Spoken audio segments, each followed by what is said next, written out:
ओम अज्ञानतिमिरान्धस्य ज्ञानाञ्जनशलाकया चक्षुरुन्मिलितं येन तस्मै श्री गुरुवे नमः। श्री श्री राधा दामोदर भगवान की जय, जगन्नाथ बलदेव सुभद्रा महारानी की जय, सीताराम लक्ष्मण हनुमान की जय, श्री श्री गौनिताय की जय, लक्ष्मी नृसिंहदेव भगवान की जय, जगत गुरु श्रील प्रभुपाद की जय, इस्कॉन वर्तमान गुरु वृंद की जय। भक्तদের সবাইকে আমার কোটি কোটি দণ্ডবত প্রণাম। হরে কৃষ্ণ। তো কালকে আমরা যেটা ডিসকাস করলাম সেটা আমরা একটু রিক্যাপ করব, আর তারপরে যেখানে আমি থেমেছিলাম সেখান থেকে আমরা আবার আরম্ভ করব। তো একবার এই শ্লোকটি একবার আমরা গান করি। ভগবদ্গীতা অধ্যায় নম্বর 12, শ্লোক নম্বর 13। अद्वेष्ट सर्वभूतानां मैत्र करुण एव च निर्ममो निरहंकार समदुःख सुखशमी सन्तुष्टः सततं योगी यतात्मां दृढनिश्चया मय्यार्पिता मनोबुद्धि यो मद्भक्ता समे प्रियः। তো কালকে আমরা আলোচনা করলাম কিভাবে অদ্বেষ্ট, যে ভগবান বলছে যারা দ্বেষ শূন্য সেরকম ভক্ত আমাকে খুব প্রিয় আছে। তো আমরা চর্চা করলাম যে কিভাবে দ্বেষটা আসে কোথায় থেকে, যখন আমাদের কাছে জ্ঞান থাকে না। যখন জ্ঞান থাকে না তখন অন্য লোককে দেখে, অন্য ভক্তকে দেখে ঈর্ষা উৎপন্ন হয়, আর মিথ্যা ভাবনাগুলো, রং অ্যাজাম্পশনস, এইগুলো মানে আমাদের কি বলে দ্বেষের কারণ। কিন্তু যখন আমরা একটা বিগার পিকচার দেখি, যখন আমরা আধ্যাত্মিক জ্ঞান নিই, তখন আমরা জানি যে আমাদের সাথে যেটা হচ্ছে সেটা হচ্ছে আমাদের পূর্বজন্ম কর্ম। আমাদের কারো উপরে রাগ আসবে না, কারো উপরে ক্রোধ আসবে না, কারো উপরে ঈর্ষা হবে না, আমাদের দ্বেষ হবে না। আমরা এটা কালকে ডিসকাস করছিলাম, আর আমরা অলরেডি এটাই ডিসকাস করলাম যে কিভাবে আমরা কিছু নিয়ম পালন করি, কিছু নিষেধ, মানে মাংসাহার করতে নেই, জুয়া খেলতে নেই, অভদ্রস্তি সঙ্গ করতে নেই, নেশা করতে নেই। আমরা কিছু নিয়ম পালন করি, যেরকম একাদশী ব্রত, জপ করা, সাধনা করা। আর এরকমই এটা হচ্ছে থার্ড স্টেজ, মানে কি বলে গুণাবলীগুলো, যে ভক্তের ভিতরে কি গুণাবলী থাকলে ভগবান আমাদেরকে পছন্দ করবে, আমাদেরকে ভালোবাসবে, আমরা হব ভগবানের প্রিয় পাত্র। তারপরে আমরা চর্চা করলাম যে কিভাবে এটার সলিউশনটা কি। যদি আমাদের কারো উপরে দ্বেষ আসছে কিংবা কারো উপরে আমাদের ঈর্ষা হচ্ছে, কি করব? তো মেন কারণ হচ্ছে ঈর্ষা হবে যখন আমরা ভগবান সাথে জড়িত থাকি না। যদি আমরা ভগবানের সাথে জড়িত থাকি তাহলে আমাদের কারো উপরে দ্বেষ হবে না, যেহেতু আমরা ভগবানকে সবার হৃদয়ের ভিতরে দেখতে পারবো। আমরা বুঝতে পারবো যে এরা হচ্ছে ভগবানের অংশ, আমি হচ্ছে ভগবানের অংশ, আমরা হচ্ছে সবাই একই, তখন কারো উপরে আমাদের দ্বেষ হবে না। আরেকটা জিনিস আমরা চর্চা করলাম যে যদি কেউ খুব ধনী, তো ধনী লোকের কাছে যদি কেউ 10 টাকা চুরি করে নেবে, সে ধনী লোকটা পরোয়া করবে না, কেন ওর কাছে অনেক ধন আছে। এরকম যদি আমাদের খাতাতে অনেক পয়সা আছে, তা কেউ যদি 10 টাকা নিয়ে নিল, আমরা মাইন্ড করব না। খাতাতে পয়সা মানে যেরকম যদি আমাদের ভগবানের উপরে অনেক ভালোবাসা আছে, আমাদের সাধনাটা খুব মানে পাক্কা আছে, সাধনাটা আমরা খুব ভালোভাবে জপ করি, খুব ভালোভাবে শাস্ত্র অধ্যয়ন করি, ভগবানের প্রসাদ ছাড়া কিছু খাই না, ভক্তদের সাথে সদ্ব্যবহার রাখি, যদি আমাদের ডিপোজিট এগুলো হচ্ছে খাতার ভিতরে পয়সা ভরা, যদি খাতার ভিতরে বেশি পয়সা থাকে, যদি কেউ মাঝে মধ্যে 10 টাকা নিয়ে নিলে আমরা পরোয়া করবো না। 10 টাকা নিয়ে নেওয়া মানে যদি কেউ আমাদের নিন্দা করে, কিংবা কেউ আমাদের সাথে যদি ভালো ব্যবহার করবে না, কেউ যদি কিছু বলে ফেললো, আমরা বেশি পরোয়া করবো না, যেহেতু আমাদের কাছে অনেক ধন আছে, কৃষ্ণ প্রেম ধন বেশি আছে। সেই জন্য কেউ যদি 10 টাকা নিয়ে নিল, কেউ যদি আমাদের নিন্দা করলো, আমাদের অপমান করে দিল, আমরা পরোয়া করবো না। কিন্তু যাদের কাছে ধন কম আছে, তাদের কাছে যদি কেউ 10 টাকাও নিলেও রেগে যাবে, আমার 10 টাকা। তার মানে যাদের কৃষ্ণ ধন কম আছে, তাদেরকে কিছু বললেই অপমান, আমার অপমান হয়ে গেছে, অপমান হয়ে গেছে, আমার সাথে এরকম কথা বলেছে, এরকম কেন কথা বলেছে, রাগ এসে যাচ্ছে। তার মানে খাতাতে পয়সা কম আছে। যদি কোনো ভক্ত রাগ দেখাচ্ছে, আমাদের বুঝে যেতে হবে যে খাতাতে পয়সা কম আছে। যার খাতাতে পয়সা বেশি থাকে তারা একদম আরামে থাকে, তাদের কিছু পরোয়া নেই কে কি বলবে, আমার কাছে অনেক ধন, মানে আমার কাছে অনেক কৃষ্ণের প্রেম ধন আছে, কৃষ্ণ আমাকে এত ভালোবাসে, যদি এই একটা ভক্ত আমাকে না ভালোবাসলে কি হয়ে যাবে, যদি এই আমাকে মান না দিলে কি হয়ে যাবে। দেখেন এই পৃথিবীতে মানে আমাদের billions, I think millions and billions of population আছে পুরো ওয়ার্ল্ডে, এত মিলিয়ন পপুলেশনের ভিতরে 99.9999% আমাদেরকে চিনেও না, হতে পারে অনেক কম, মানে এত পপুলেশনের ভিতরে হতে পারে 100-1000 লোক আমাদেরকে চিনে, কিন্তু আমাদের চিন্তাও 1000 নিয়ে আছে যে এরা আমাকে মান দিচ্ছে না, এরা আমাকে মান দিচ্ছে না, এরা আমার সাথে এরকম কথা বলেছে। কিন্তু এরকম তো হাজার হাজার লাখ লাখ লোক আছে যারা আমাদেরকে মান দিচ্ছে না, তাদের জন্য আমরা কেন মানে চিন্তা করছি না? তো আমাদের কি আমাদের বিচারটা সংকুচিত আছে, মানে আমাদের এক্সপেকটেশন। এখন যখন এই পৃথিবীর যে মালিক ভগবান, সে আমাদেরকে ভালোবাসে, সে সবসময় আমাদের সাথে আছে, আমাদের হৃদয়ে আছে, ও আমাদেরকে ভালোবাসে, বাকি লোকের ভালোবাসা আমাদের লাগবে না। তো একটা ভক্ত সে ভাব নিয়ে থাকে। তো সেই জন্যে আমাদের খাতার ভিতরে অনেক পয়সা, মানে ভক্তি সাধনার পয়সাটা জমা করে রাখতে হবে। তাহলে অন্য লোকেরা আমাদের সাথে খারাপ ব্যবহার করলেও আমরা রাগ করব না, আমরা ক্রোধ করব না। তারপরে আমরা তারপরের গুণ অদ্বেষ্ট সর্বভূতানাম। তখন আমরা চিন্তা করলাম যে সর্বভূতানাম, এটা না যে ঠিক আছে আমি সিনিয়র ডিভোটির উপরে দ্বেষ করব না, আমি জুনিয়র ডিভোটি না, কারো উপরে দ্বেষ, সর্বভূতানাম। অ্যাকচুয়ালি এই সর্বভূতা নামটা সহজে আসতে হবে হৃদয় থেকে, কিন্তু আজকাল কি হচ্ছে আমাদেরকে এরকম ট্রেনিং দেওয়া নেই যে সবাই যেন ভালো থাকে, সবাই যেন খুশি থাকে। আমাদের শাস্ত্রতে বেদতে মন্ত্র আছে, সর্বে জনা সুখিনো ভবন্তু, সর্বে সন্তো নিরাময়া। এটা আমরা যখন ছোটোবেলা স্কুলে আমাদের একটা প্রার্থনা ছিল যে সর্বে সন্ত নিরাময়া, সবাই যেন খুশি থাকে। ইনফ্যাক্ট আমার মনে আছে ছোটোবেলা মন্দিরে গেলে আমার মা বাবা আমাকে শিখিয়েছে যে যখনই যাবে মন্দিরে ভগবানের সামনে হাত জুড়ে বলো যেন ভগবান সবাই যেন ভালো থাকে। এটা গুজরাটিতে আমাদের একটা প্রার্থনা ছিল, সেটাই আমরা গান করতাম যে ভগবান যেন এই পৃথিবীতে সবাই যেন ভালো থাকে। তো সবাই ভালো থাকলে মানে আপনি ভালো থাকবেন, যেহেতু সবার ভিতরে আপনি আছেন। তো সর্বে যেন সুখিনো ভবন্তু। আর ইনফ্যাক্ট ওই প্রার্থনার পরে শেষে বলা হতো শান্তি শান্তি শান্তি হি, 3 বার শান্তি। মানে আদিদেবিক, আধ্যাত্মিক, আদিভৌতিক সব দুঃখ থেকে এই পৃথিবীতে যারা আছে সবাই যেন শান্তি পায়, সবাই যেন সুখী থাকে। আর আগেকার লোকেরা এরকম প্রার্থনা করছিল বলে ওরাই সুখী থাকতে পারতো। কিন্তু এখন আমাদের কি হয়েছে, একটু সেলফিশ হয়ে গেছে, আমার পরিবারের জন্য প্রার্থনা করব, আমার জন্য আমি প্রার্থনা করব। তো আমাদের সবাই জন্য প্রার্থনা করতে হবে। মৈত্রী ভাব, তারপরে আমরা আলোচনা করলাম যে কিভাবে একটা বন্ধু ভাব ভক্তের একটা সিমটম, ভক্তের একটা কোয়ালিটি হচ্ছে যে ভক্ত সবাইকে নিজের বন্ধু। তারপরে আমরা চর্চা করলাম রামানুজের শিষ্য লালাচার্য কিভাবে যাকে দেখতো কণ্ঠিয়ে এ আমার ভাই, এ আমার দাদা। তো ভক্তের মানে এইভাবে একটা মনোভাব তৈরি করতে হবে। অ্যাকচুয়ালি আমাদের লেভেল হচ্ছে যেন কণ্ঠি দেখলে তাদেরই না সবাইকে নিজের মনে করতে হবে, কিন্তু আমরা এখনও ওই লেভেলে আসি না, কিন্তু ধীরে ধীরে চেষ্টা করতে পারবো। এখন আপাতত আমাদের সিচুয়েশন এরকম আছে যে ভক্তদেরকে ভালোবাসতে পারছি না। ভক্তের মধ্যে আমাদের অনেক দোষ দেখতে পারি। যদি কিছু না হোক, ভক্ত যেভাবে প্রসাদ নেয় আমার ভাল লাগে না, ও যেভাবে কাপড় পরে আমার ভাল লাগে না, ও যেভাবে কথা বলে আমার ভাল লাগে না, ও আমার সাথে এরকম কেন কথা বলেছে। মানে ভক্তের ভিতরে আমরা অনেক কিছু দোষ দেখছি। কেন বলে তো আমরা বাইরের শরীর দেখছি, আমরা সেই ভক্তের ভিতরে আত্মাটা দেখছি না। আমরা দেখছি না যে এই যে ভক্ত আছে, এই যে মানুষ আছে, তার ভিতরে ভগবান পরমাত্মা নিজে আছে। আর আমরা যখন ও ভক্তের উপরে ক্রোধ করছি কিংবা ওর অপমান করছি, ওর উপরে দ্বেষ করছি, তাহলে আমরা ভগবানের উপরে দ্বেষ করছি।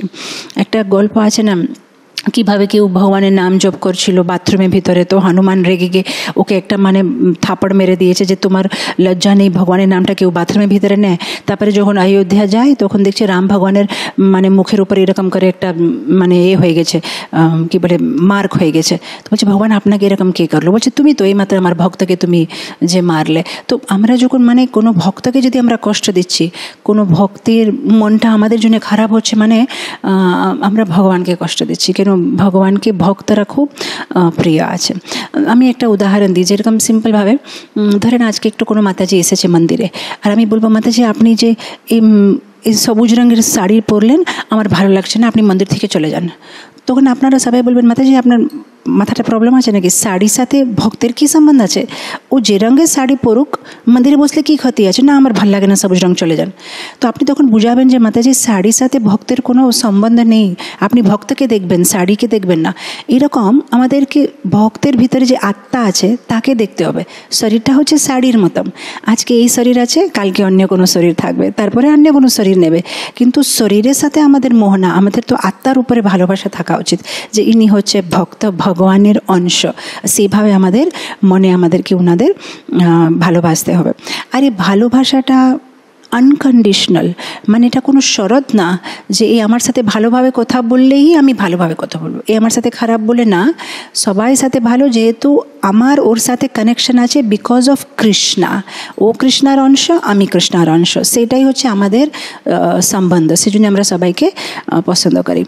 আর তারপরে আমরা চর্চা করলাম যে কীভাবে ভক্তকে থাকা উচিত সবসময় উৎফুল্ল, সর্বদা উৎফুল্ল, মানে আনন্দে, হ্যাপি, এটা খুব ইম্পর্ট্যান্ট।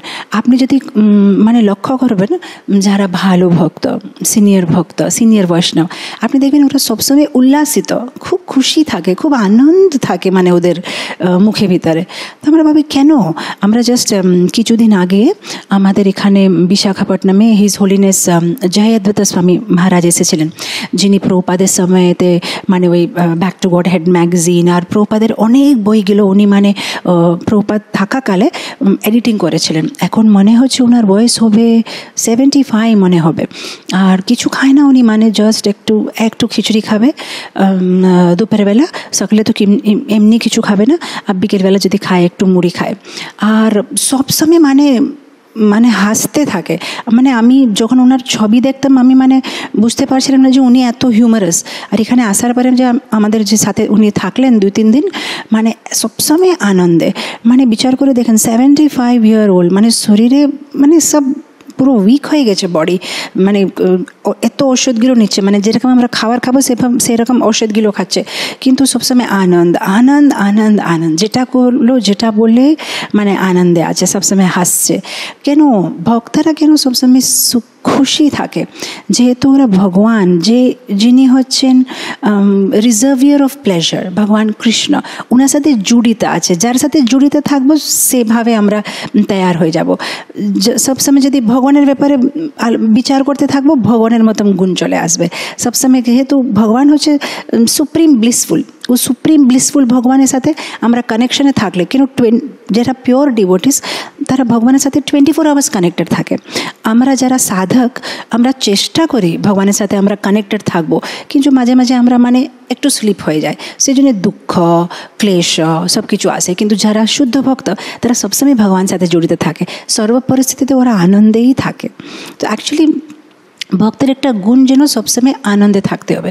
এখন আপনারা প্রশ্ন করতে পারবেন যে কিন্তু আমাদের যে চৈতন্য চরিতামৃতমে 26 কোয়ালিটিজ অফ বৈষ্ণবে লেখা আছে যে বৈষ্ণব যেন গম্ভীর থাকে, গভীরভাবে। তো গভীরভাবে থাকা মানে মুখটা উল্টা দিয়ে থাকা না, গভীরভাবে থাকা মানে যে গভীরভাবে নিজের জীবনটাকে গভীরভাবে নিয়েছে, যে নিজের জীবনটাকে ব্যর্থ করছে না, যে সময়টা নষ্ট করছে না, যে কৃষ্ণ কনসিয়াসনেসকে খুব সিরিয়াসলি নিচ্ছে, সেটা হচ্ছে গভীর থাকা। গভীর থাকা মানে আমি হাসবো না, আমি কথা বলবো না, আমি মুখটা এরকম করে, ওটা ভক্তের লক্ষণ না। ভক্ত মানে ও সবসময় আনন্দে থাকে, সবসময় গোলক বৃন্দাবন কনসিয়াসনেসে থাকে। ভক্ত হচ্ছে ভগবানের গোলক বৃন্দাবন ধামের একটা টিজার বুঝতে পারছেন? আমি বাংলাতে জানি না টিজারকে কি বলে, কিন্তু ইংলিশে যদি কোনো একটা বই আসবে, সে বই আসার আগে 2 ঘন্টার বই ধরেন, ও 2 ঘন্টার বইটা কি আপনি দেখতে পারবেন তার টিজারটা আগে মানে ওরা দিয়ে ফেলবে। 3 মিনিট 4 মিনিটে আমাদেরকে পুরো দেখাবে যে বইয়ের ভিতরে এরকম আছে, আপনাকে বইটা দেখতেই হবে, মানে একটা টিজারের মতন। সো সেটা দেখে সবাই আকর্ষিত হয়ে ও বইটা মানে হচ্ছে খুব ভালো, দেখতেই হবে। এরকম ভক্তদের জীবন, ভক্তরা বৈষ্ণবরা হচ্ছে ভগবানের গোলক বৃন্দাবন ধামের টিজার। ভক্তরা যেভাবে ব্যবহার করবে, উঠবে, বলবে, চলবে, খাবে, যদি ওটা আকর্ষণীয় হয় তাহলে সবার গোলক বৃন্দাবন যাওয়ার ইচ্ছা হবে। কিন্তু যদি ভক্তের ব্যবহারটাই ভালো থাকবে না, তাহলে কারো উৎসাহ হবে না ভগবত ধাম যেতে জন্য। তো ভক্তরা হচ্ছে কৃষ্ণার ভালোবাসার টিজার।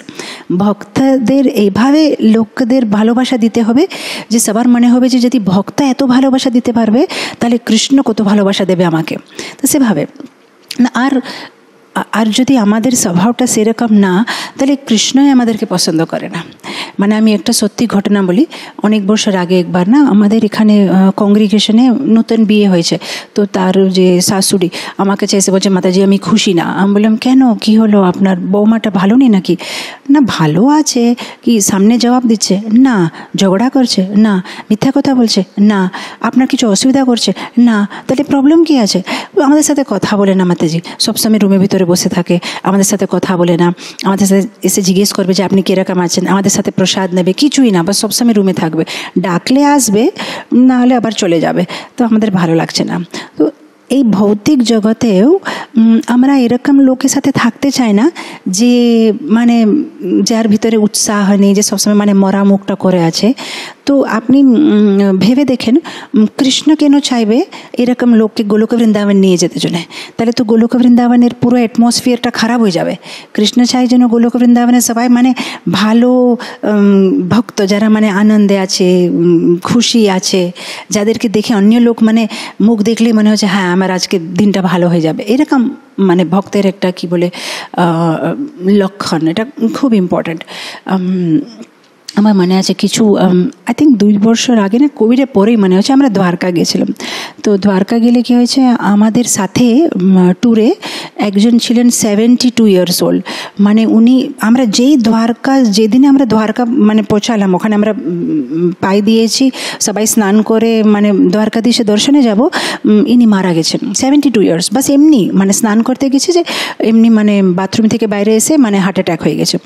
আর আমাদের জন্য মানে এটা খুব এরকম কোনোদিন হয় না যে যাত্রাতে, আর সেদিনে একাদশী ছিল।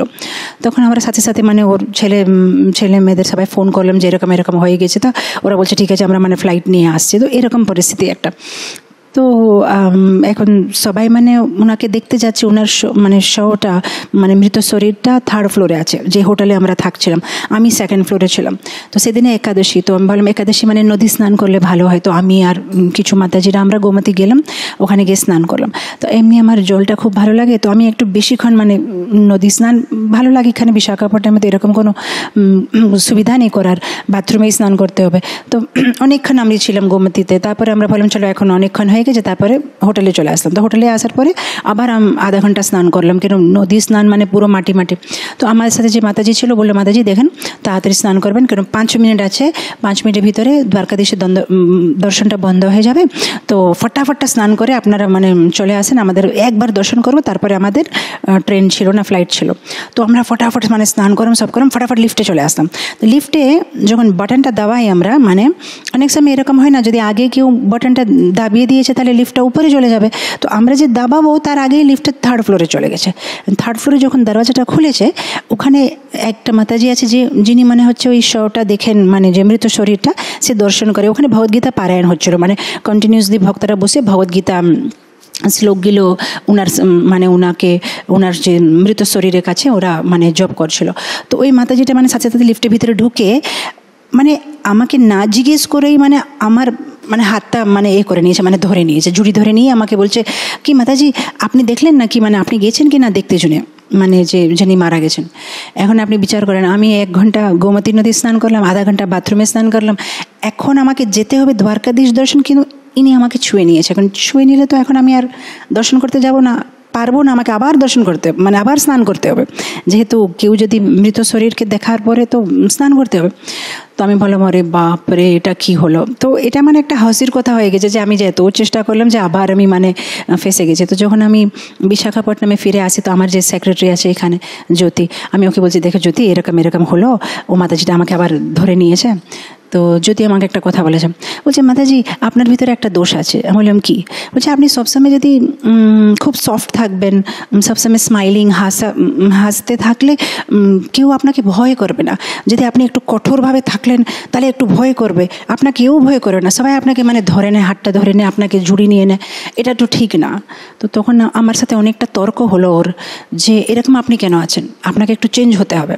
তখন আমি ওকে বুঝালাম যে দেখো যদি কঠোর হতে পারবো কোনো অসুবিধা নেই, ওটা 2 মিনিটে কাজ। কিন্তু ভক্তের কর্তব্য হচ্ছে ভগবানের ভালোবাসাটা অন্য জীবের মানে কি বলে জীবের কাছে নিয়ে আসতে জন্য। যদি ভক্ত কঠোর হয়ে থাকবে তাহলে কিভাবে যারা সাধারণ লোকেরা তারা কিভাবে ভক্তি মার্গে আকর্ষিত হবে? আমরা যদি ওদেরকে ভালোবাসা দেব, ওদের সাথে ভালোভাবে থাকবো, তখন গিয়ে তো ওরা ভগবানের উপরে আকর্ষিত হবে। আমরা যদি সবসময় মানে খুব সিরিয়াস থাকবো, খুব ভয় দেখাবো যে আমি খুব বড়, আমাকে কেউ ছুবে না, আমাকেও, তাহলে কি করে হবে? তো অনেকক্ষণ আমাদের এটা তর্কাতর্কি হলো। তো শেষে মানে ও মেনে গেছে, কিন্তু আমি ওকে বুঝাচ্ছিলাম যে খুবই দরকার আছে ভক্তের একটা খুব ভালো বিহেভিয়ার, খুব ভালো সুইট বিহেভিয়ার রাখতে হবে। কেন কিভাবে এই ভৌতিক জগতে এমনি তো লোকেরা খুব সাফার করছে, এই সাফারিং ভিতরে যদি ভক্তরাই খুব কঠোরভাবে ব্যবহার করবে তাহলে কি করে হবে?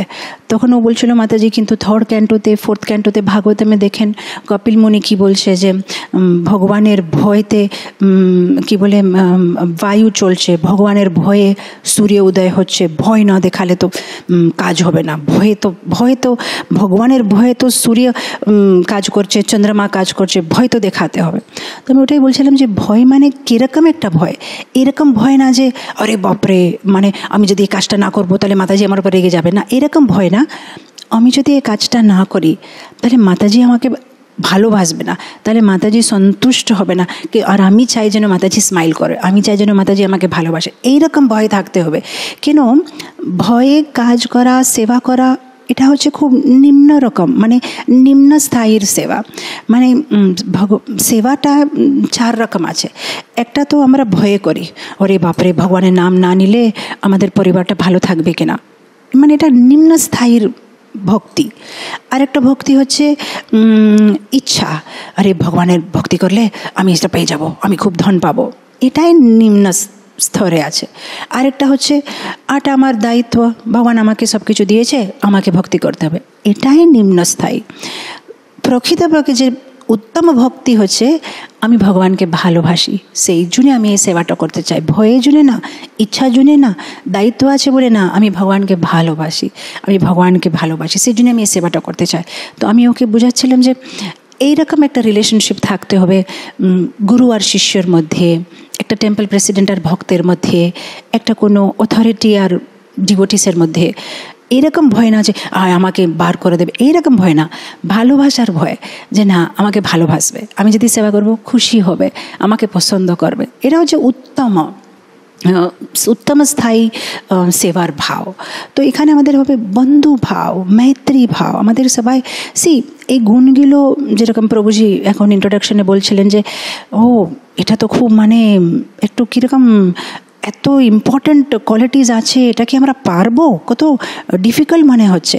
আমরা ভাবছিলাম যে ভক্তি করা তো খুব ইজি আছে, প্যান্ট শার্ট পরছিলাম আগে, এখন ধুতি কুর্তা, আগে তিলক লাগাচ্ছিলাম না, এখন তিলক লাগালাম, আগে মাছি খাচ্ছিলাম, এখন নিরামিষ হয়ে গেছি, বাস 16 মালা করছি, আমার হয়ে গেছে, আমি ভগবত ধাম চলে যাব। না, অনেক কিছু আছে। কিন্তু একটা জিনিস যদি আমাদের মনের মধ্যে হয় এটা আমি পারবো কি না পারলেও চেষ্টা করব যখন, ও চেষ্টাতেই আমাদের মানুষ জীবন সফল হয়ে যাবে।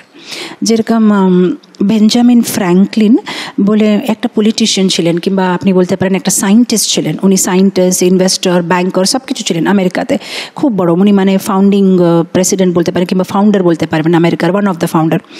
তো বেঞ্জামিন ফ্র্যাঙ্কলিন যখন উনি 18 বছর বয়স, তখন উনি উনার বন্ধুদেরকে বলছে যে আমি না 13টা গুণের একটা কি বলে একটা ডায়েরিতে লিখেছি যে আমার জীবনে আমি এই 13 গুণ যেন আমি আমাদের জীবনে নিয়ে আসতে পারি। যেরকম আমি সবসময় অনেস্ট থাকবো, সবসময় সত্যি বলবো, আমি সবসময় পাঞ্চুয়াল থাকবো টাইমে, আমি সবসময় ক্লিন থাকবো, এরকম 13খানা। তখন ওর সব বন্ধুগুলো বলছে এটা কোনো দিন হবে না, এত অনেক কঠিন কঠিন গুণ আছে, এটা কি করে হবে? তো তখন ওর বয়স ছিল 18 বছর, ইয়াং বয়স। যখন উনি বুড়ো হয়ে গেছেন, 87 ইয়ার্স, এখন মানে হয় মরে যাবে যে কোনো দিন, মানে একদম অসুস্থ পড়ে আছে, তখন ওই বন্ধুগুলো দেখা করতে এসেছে। তো দেখা করতে এসে বলছে, এ বেঞ্জামিন, তোমার মনে আছে ছোটোবেলা তুমি বললে যে তুমি এই 13খানা গুণ তোমার নিজের মধ্যে নিয়ে আসবে, তো কি হলো, এসে গেছে পুরো 13 গুণ? তখন উনি খুব সুন্দর কথা বললেন, বলছে না, আসেনি, ও 13খানা গুণ যেটা আমি ভেবেছিলাম আমার ভিতরে আসেনি, কিন্তু এই যে পুরো জীবন এই যে চেষ্টা করলাম আমি ও 13খানা গুণ আমার নিজের ভিতরে নিয়ে আসতে জন্যে, এই যে চেষ্টাটা আমাকে একটা ভালো হিউম্যান বিং, একটা ভালো মানুষ বানিয়ে দিয়েছে। তো এই যে গুণগুলো, যে 36 কোয়ালিটিস আমরা যে ভগবান ভক্তাষ্টকমে বলেছে, হতে পারে আমরা নাও পারবো, কিন্তু কমপক্ষে যদি এটা আমাদের জীবনের লক্ষ্য বানিয়ে রাখবো, সে চেষ্টাতে আমরা ভালো ভক্ত না হতে পারলে কমপক্ষে ভালো মানুষ হয়ে উঠবো। এখন তো আমাদের মানে লেভেলটা খুব ডাউন আছে, আমরা নিজেকে ভক্ত মানতে পারি, কিন্তু আমরা ভক্ত আছি কি না সেটা একটা কোশ্চেন মার্ক আছে। আমার এখন জাস্ট ইমিডিয়েটলি একটা কথা মনে পড়লো, প্রভুপাদ একবার এয়ারপোর্টে নেমেছে। এয়ারপোর্টে নামার পরে তখনকার দিনে তো প্রভুপাদ আসলেই অনেক ভক্তরা আসবে এয়ারপোর্টে, আর সবাই কীর্তন করবে, আর মানে খুব সুন্দর। কিন্তু এইবারে মানে রাত হয়ে গেছিলো, আর কেউ আসেনি, শুধু টেম্পল প্রেসিডেন্ট এসেছে প্রভুপাদকে নিতে জন্য। প্রভুপাদ এরকম করে দেখছে যে মানে কেউ নেই, মানে এরকম করে। তো টেম্পল প্রেসিডেন্ট বলেছেন, Prabhupada, devotees are taking rest, ভক্তরা আরাম করছে, সেজন্য কেউ আসতে পারলো না আপনাকে নিতে জন্য। তখন প্রভুপাদ 2বার সে ওয়ার্ডটা রিপিট করেছে, ডিভোটিজ, ও ডিভোটিজ আর টেকিং রেস্ট। তখন প্রভুপাদ বলছে, আচ্ছা ভক্তরা আরাম করছে, আচ্ছা ভক্তরা আরাম করছে, আর আমি এখনও ভক্ত হতে চেষ্টা করছি। মানে প্রভুপাদ মানে ওনাকে বলতে চেষ্টা করছিল যে তোমরা নিজেকে অলরেডি ভক্ত মেনে নিয়েছো, আর আমি যে এতদিন থেকে ভক্তি জীবনে আছি, এখনও নিজেকে ভক্ত বলে ডাকবো কি না সেটা সন্দেহতে আছি, যে আমি এখন ভক্ত হয়ে উঠেছি কি না, আর তোমরা অলরেডি নিজেকে ভক্ত মেনে নিয়েছো, বাহ। মানে সেটা প্রভুপাদে মানে বলার উদ্দেশ্য। অবশ্য অনেক অনেক ডিফারেন্ট এক্সাম্পল আছে। প্রভুপাদ লীলামৃতে দেখবেন কোনো জায়গাতে প্রভুপাদ মানে এরকম করে ভক্তদেরকে মানে ডাউন করে দিয়েছে যে তোমরা তো এখন ভক্তর পরিভাষাই জানো না, তোমরা কি ভক্ত হবে। আর কোনো জায়গাতে প্রভুপাদ এরকমই বলেছে যে একটা প্রভুপাদের শিষ্য জিজ্ঞেস করেছিল যে প্রভুপাদ, এই পৃথিবীতে কত পিওর ডিভোটিস আছে, বিশুদ্ধ ভক্ত কতগুলো আছে? তো প্রভুপাদ জিজ্ঞেস করলো, আমাদের ইস্কন মন্দিরে কত ভক্ত আছে? তখন যখন ওরা সংখ্যাটা বলছে, তখন বলছে এরা সবাই হচ্ছে পিওর ডিভোটিস। তো এরকম অনেক জায়গাতে প্রভুপাদ এরকম বলে মানে ভক্তকে অনেক উৎসাহ দিয়েছে যে তোমরা সব হচ্ছে পিওর ডিভোটিস। আর এক জায়গা প্রভুপাদ মানে অনেক রাগ করে বলছে, তোমরা কি ডিভোটিস, তোমরা এখনও ডিভোটিস নিজেকে বলতে পারবে না, তোমরা এখনও ডিভোটিস হও না। তো এরকম। তো আমি বলছিলাম যে হ্যাঁ, ডিভোটি, আমাদের ডিভোটির একটা যদি আমরা নাও কি বলে এই সব গুণগুলো নিয়ে আসতে পারি, চেষ্টা করতে হবে। সে চেষ্টাটা আমাদেরকে ভালো মানুষ বানাবে। আর একটা হচ্ছে এই যে মৈত্রী ভাবটা, এই বন্ধু ভাবটা, যদি আমাদের এই বন্ধু ভাবটা কারো উপরে আছে, কারো উপরে নেই, তাহলে যার উপরে এই ভাবটা আমরা নিয়ে আসতে পারছি না, সেই রকম ভক্তের নামের একটা লিস্ট বানাতে হবে। কার উপরে আমাদের রাগ আছে, কার উপরে আমাদের ঈর্ষা আছে, কোন ভক্ত আমাদের পছন্দ নেই, এ পুরো একটা লিস্ট বানাতে হবে। আর আমাদের জীবনে উদ্দেশ্য রাখতে হবে যে এই যে ভক্তের নামটা আমার লিস্টে আছে, তাদের সাথে আমি যেন একটা ভালো সম্বন্ধ করতে চেষ্টা করব, তাদেরকে ভালোবাসবো, তাদের উপরে ঈর্ষা করব না, তাদের সাথে একটা বন্ধু ভাবটা বাড়াতে চেষ্টা করব। এটা হচ্ছে আমাদের জীবনের লক্ষ্য। যেহেতু আমরা জানি না কোন ভক্তের পকেটে আমাদের গোলক বৃন্দাবন দরওয়াজার চাবি আছে, আমরা জানি না। অনেক সময় যে ভক্তকে আমরা খুব ঈর্ষা করি, যাকে আমরা পছন্দ করি না, হতে পারে ওর কাছে গোলক বৃন্দাবন যাওয়ার চাবি আছে, আমরা জানি না। সে দরওয়াজাটা খুললেই আমরা যেতে পারবো। কিন্তু এই পৃথিবীতে যদি কোনো একটা ভক্তের উপরে ঈর্ষা থেকে যাবে, যদি কোনো একটা ভক্তের উপরে রাগ দ্বেষ থেকে যাবে, আমরা এখানেই থেকে যাব। ও একটা ভক্ত জন্য হতে পারে 99 ডিভোটির সাথে আমরা ভালো আছি, বাস ও একজনই আমার ভাল লাগে না, তাহলে ও একজন উপরে আপনাকে কনসেন্ট্রেট করতে হবে। এই 99 তো হয়ে গেছে, এরা তো সবাই ভালো। যে যাকে আপনি পছন্দ করছেন না তার উপরে আপনাদের মেন ফোকাস করে কোনো রকম তার সাথে সম্বন্ধটা ভালো করে দিতে হবে, নাহলে কি হবে, ও একজন ভক্তজনে আপনাকে এখানে থেকে যেতে হবে। সব কিছু ভালো করার পরেও ওর জন্য আপনাকে এখানে থাকতে হবে। তো এটা করার কি দরকার আছে? এখানে এই লাইফ টাইমে অ্যাকাউন্টসটা সবাই সাথে ক্লিয়ার করে নিতে হবে, নাহলে ওই ব্রড ফরওয়ার্ড ক্যারি ফরওয়ার্ড আবার ও অ্যাকাউন্টস বুকটা পেজ পরে পেজ চলতেই থাকবে। তো এইবারে 31 মার্চে অ্যাকাউন্ট শেষ, পুরো পেপার ক্লিন হয়ে গেলে আমরা গোলকধাম যেতে পারবো। তো সেই জন্য আমাদের একটা লিস্ট বানাতে হবে। বাট আর ইফ থাকতে নেই। এই ডিভোটিকে পছন্দ করি কিন্তু বাট এই ডিভোটিকে আমার পছন্দ করে না, ও ডিভোটি আমার ভাল লাগে না, বাকি সবাই ভাল লাগে, এটা ভক্তদের ভোক্যাবুলারি থেকে বার ফেলে দিতে হবে। এরকম এই পৃথিবীতে এরকম কোনো ভক্ত নেই, আমাদেরকে সবাইকে সমানভাবে ভালোবাসতে হবে। তখনই আমরা বলতে পারবো যে হ্যাঁ, এই বন্ধু ভাবটা, এই মৈত্রী ভাবটা আমাদের নিজের ভিতরে আমরা নিয়ে আসতে পেরেছি। আর আরেকটা আপনি লক্ষ্য করবেন, এই যে আমরা 36 কোয়ালিটিজের চর্চা করব, এই 36 কোয়ালিটিজের ভিতরে অনলি 4 or 5 কোয়ালিটিস ভগবানের সাথে সম্বন্ধিত আছে, বাকি সব কোয়ালিটি বৈষ্ণব সাথে সম্বন্ধিত আছে। তার মানে আপনি ভেবে দেখেন বৈষ্ণব সম্বন্ধ কত ইম্পর্ট্যান্ট আছে। যদি আমাদের ভগবানের সাথে সম্বন্ধই ইম্পর্ট্যান্ট তাহলে তো কাজ ইজি হয়ে যেত, কিন্তু ভগবানের সাথে 36-এর মধ্যে অনলি 4 or 5, বাকি সব বৈষ্ণব সাথে। সেজন্য আপনি লক্ষ্য করবেন চৈতন্য মহাপ্রভু উনি এত সুন্দর প্রচার করছিলেন, উনি যেখানে যাচ্ছেন সবাই ভক্ত হয়ে যাচ্ছে। সাউথ ইন্ডিয়া, বৃন্দাবন, পন্ডরপুর, মহারাষ্ট্র, ভারতে যেখানে গেছেন, তাও উনি তাড়াতাড়ি ওনার পুরো যাত্রা শেষ করে জগন্নাথপুরীতে 18 বছর থেকে গেছেন। কেউ বলবে কেন জগন্নাথপুরীতে আছে, আরও যদি প্রচার করলে ভালো হতো না, যেহেতু উনি যেখানে যাচ্ছে সেখানে সবাই ভক্ত হয়ে যাচ্ছে, তো তাও উনি 18 বছর পুরীতে কেন থাকলেন? যেহেতু হরিনাম তো দিয়ে দিয়েছে সবাইকে, কিন্তু বৈষ্ণব সম্বন্ধ কিভাবে থাকতে হবে, বৈষ্ণবের পরস্পর কিভাবে ব্যবহার থাকতে হবে, সেগুলো শিখাতে জন্য উনি পুরীতে থাকলেন। যেহেতু আপনি দেখবেন পুরীর যে পুরো কি বলে ঘটনাটা, যে পুরীতে যে চৈতন্য মহাপ্রভুর লীলা গেল, সেখান থেকে আমরা বৈষ্ণব সম্বন্ধের ব্যাপারে অনেক কিছু শিখতে পারবো।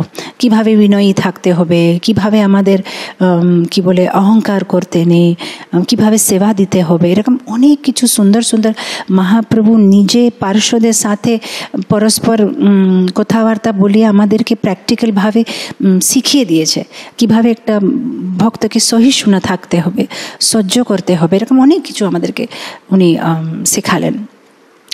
আরেকটা জিনিস হচ্ছে, আমরা কি করি, বৈষ্ণবকে খুব তাড়াতাড়ি জাজমেন্ট করে দিই।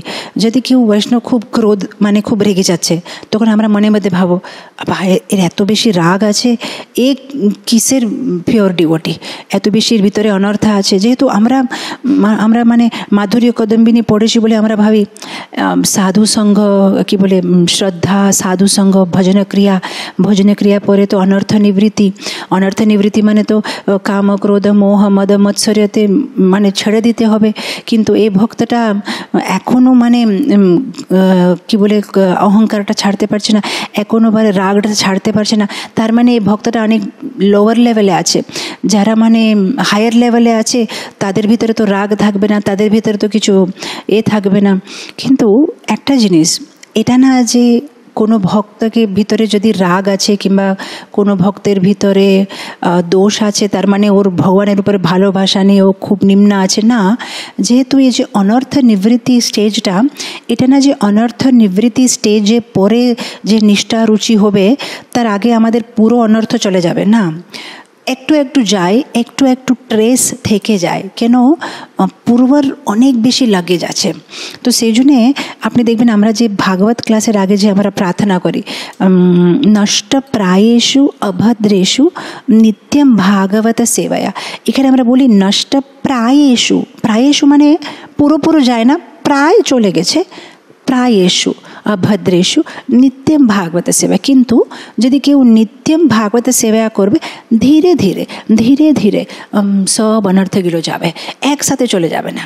তো যখনই আমরা অন্য কোনো ভক্তকে দেখি, মনে হিংসা করতে নেই, মনে এ করতে নেই, কীরকম স্বভাব ওটা, দেখেছেন কীভাবে কথা বলে, দেখেছেন কীভাবে চলে, দেখেছেন কীভাবে খায়, দেখেছেন কীভাবে, না ঠিক আছে, ওর কৃষ্ণের উপরে ভালোবাসা আছে, চেষ্টা করছে, নষ্ট প্রায় এসু প্রায় যাবে, ধীরে ধীরে যাবে। সব একসাথে কেউ পিওর ডিভোটি হবে না, হবে ধীরে ধীরে হবে, সবাই চেষ্টা করছে। যেরকম অনেক সময় আমি উদাহরণ দিই যে সানডে প্রোগ্রামের পরে সবাই তো লাইন করে আছে হাত ধুতে জন্য, কেউ কেউ হাত ধুয়ে নিয়েছে, কেউ কেউ হাত ধুবে লাইনে করে আছে। লাইনে আছে বলে ওকে আমাদের নিন্দা করতে নেই, হাতটা কত নোংরা আছে, না লাইনে আছে, ও হাত সাফ করবে। হতে পারে আপনি তাড়াতাড়ি করে নিয়েছেন, ওনার একটু 1 বছর দেরি হবে, 2 বছর দেরি হবে, কেন লাইনে দাঁড়িয়ে আছে। তো সেভাবে আমাদের সবাই উপরে বন্ধুভাব থাকা উচিত। জাস্ট বিকজ কারো ভিতরে কিছু দোষ আছে আমাদের নিন্দা করতে নেই। অ্যাট দ্য সেম টাইম আমাদের নিজের অনর্থের উপরে আমাদের খুব স্ট্রিক্টলি কাজ করতে হবে যে আমার ভিতরে এটা এটা এটা আছে, এটা ডায়েরিতে লিখে রাখতে হবে। আর আমার কি প্ল্যান আছে, কখন আমি অনর্থগুলোতে বিমুক্ত হব, কি আমার প্ল্যানিং আছে, কিভাবে আমি এটা থেকে মুক্ত হব, সেটা আমাদের খুব ভালোভাবে প্ল্যানিং করতে হবে।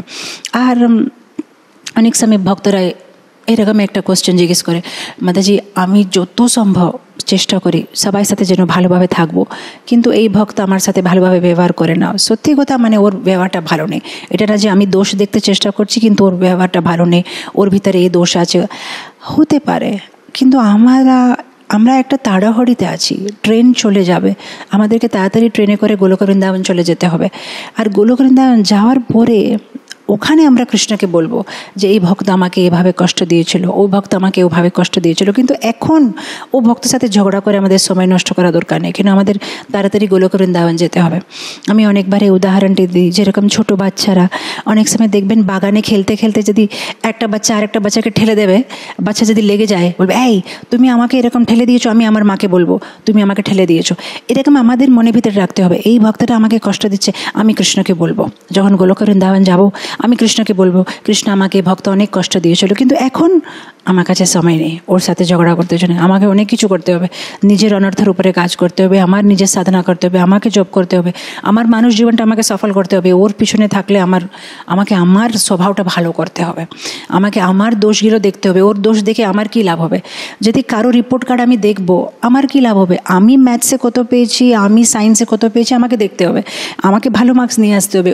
ওর রিপোর্ট কার্ডটা আমি 10 বার দেখলেও আমার লাভ হবে না, আমাকে নিজের রিপোর্ট কার্ডটা দেখতে হবে। তারপরে আমরা চর্চা করলাম করুণা, অদ্বেষ্টা সর্বভূতানাং মৈত্র করুণা। আমরা চেষ্টা করলাম কীভাবে ভক্তদের একটা লক্ষণ হচ্ছে যে ভক্তরা সবাইয়ের উপরে করুণা ভাবে থাকে।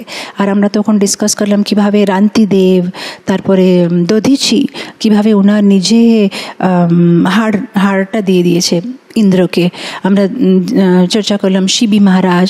এরকম আমরা দেখছি কত যে ভাগবতে, অন্য বিভিন্ন শাস্ত্রতে এরকম অনেক ভক্তদের গল্প আছে যে কিভাবে ওরা কত করুণাময় ছিল, ওরা নিজের জীবন, শরীর, মন, বুদ্ধি অন্য লোকের জন্য ত্যাগ করতে জন্য তৈরি ছিল।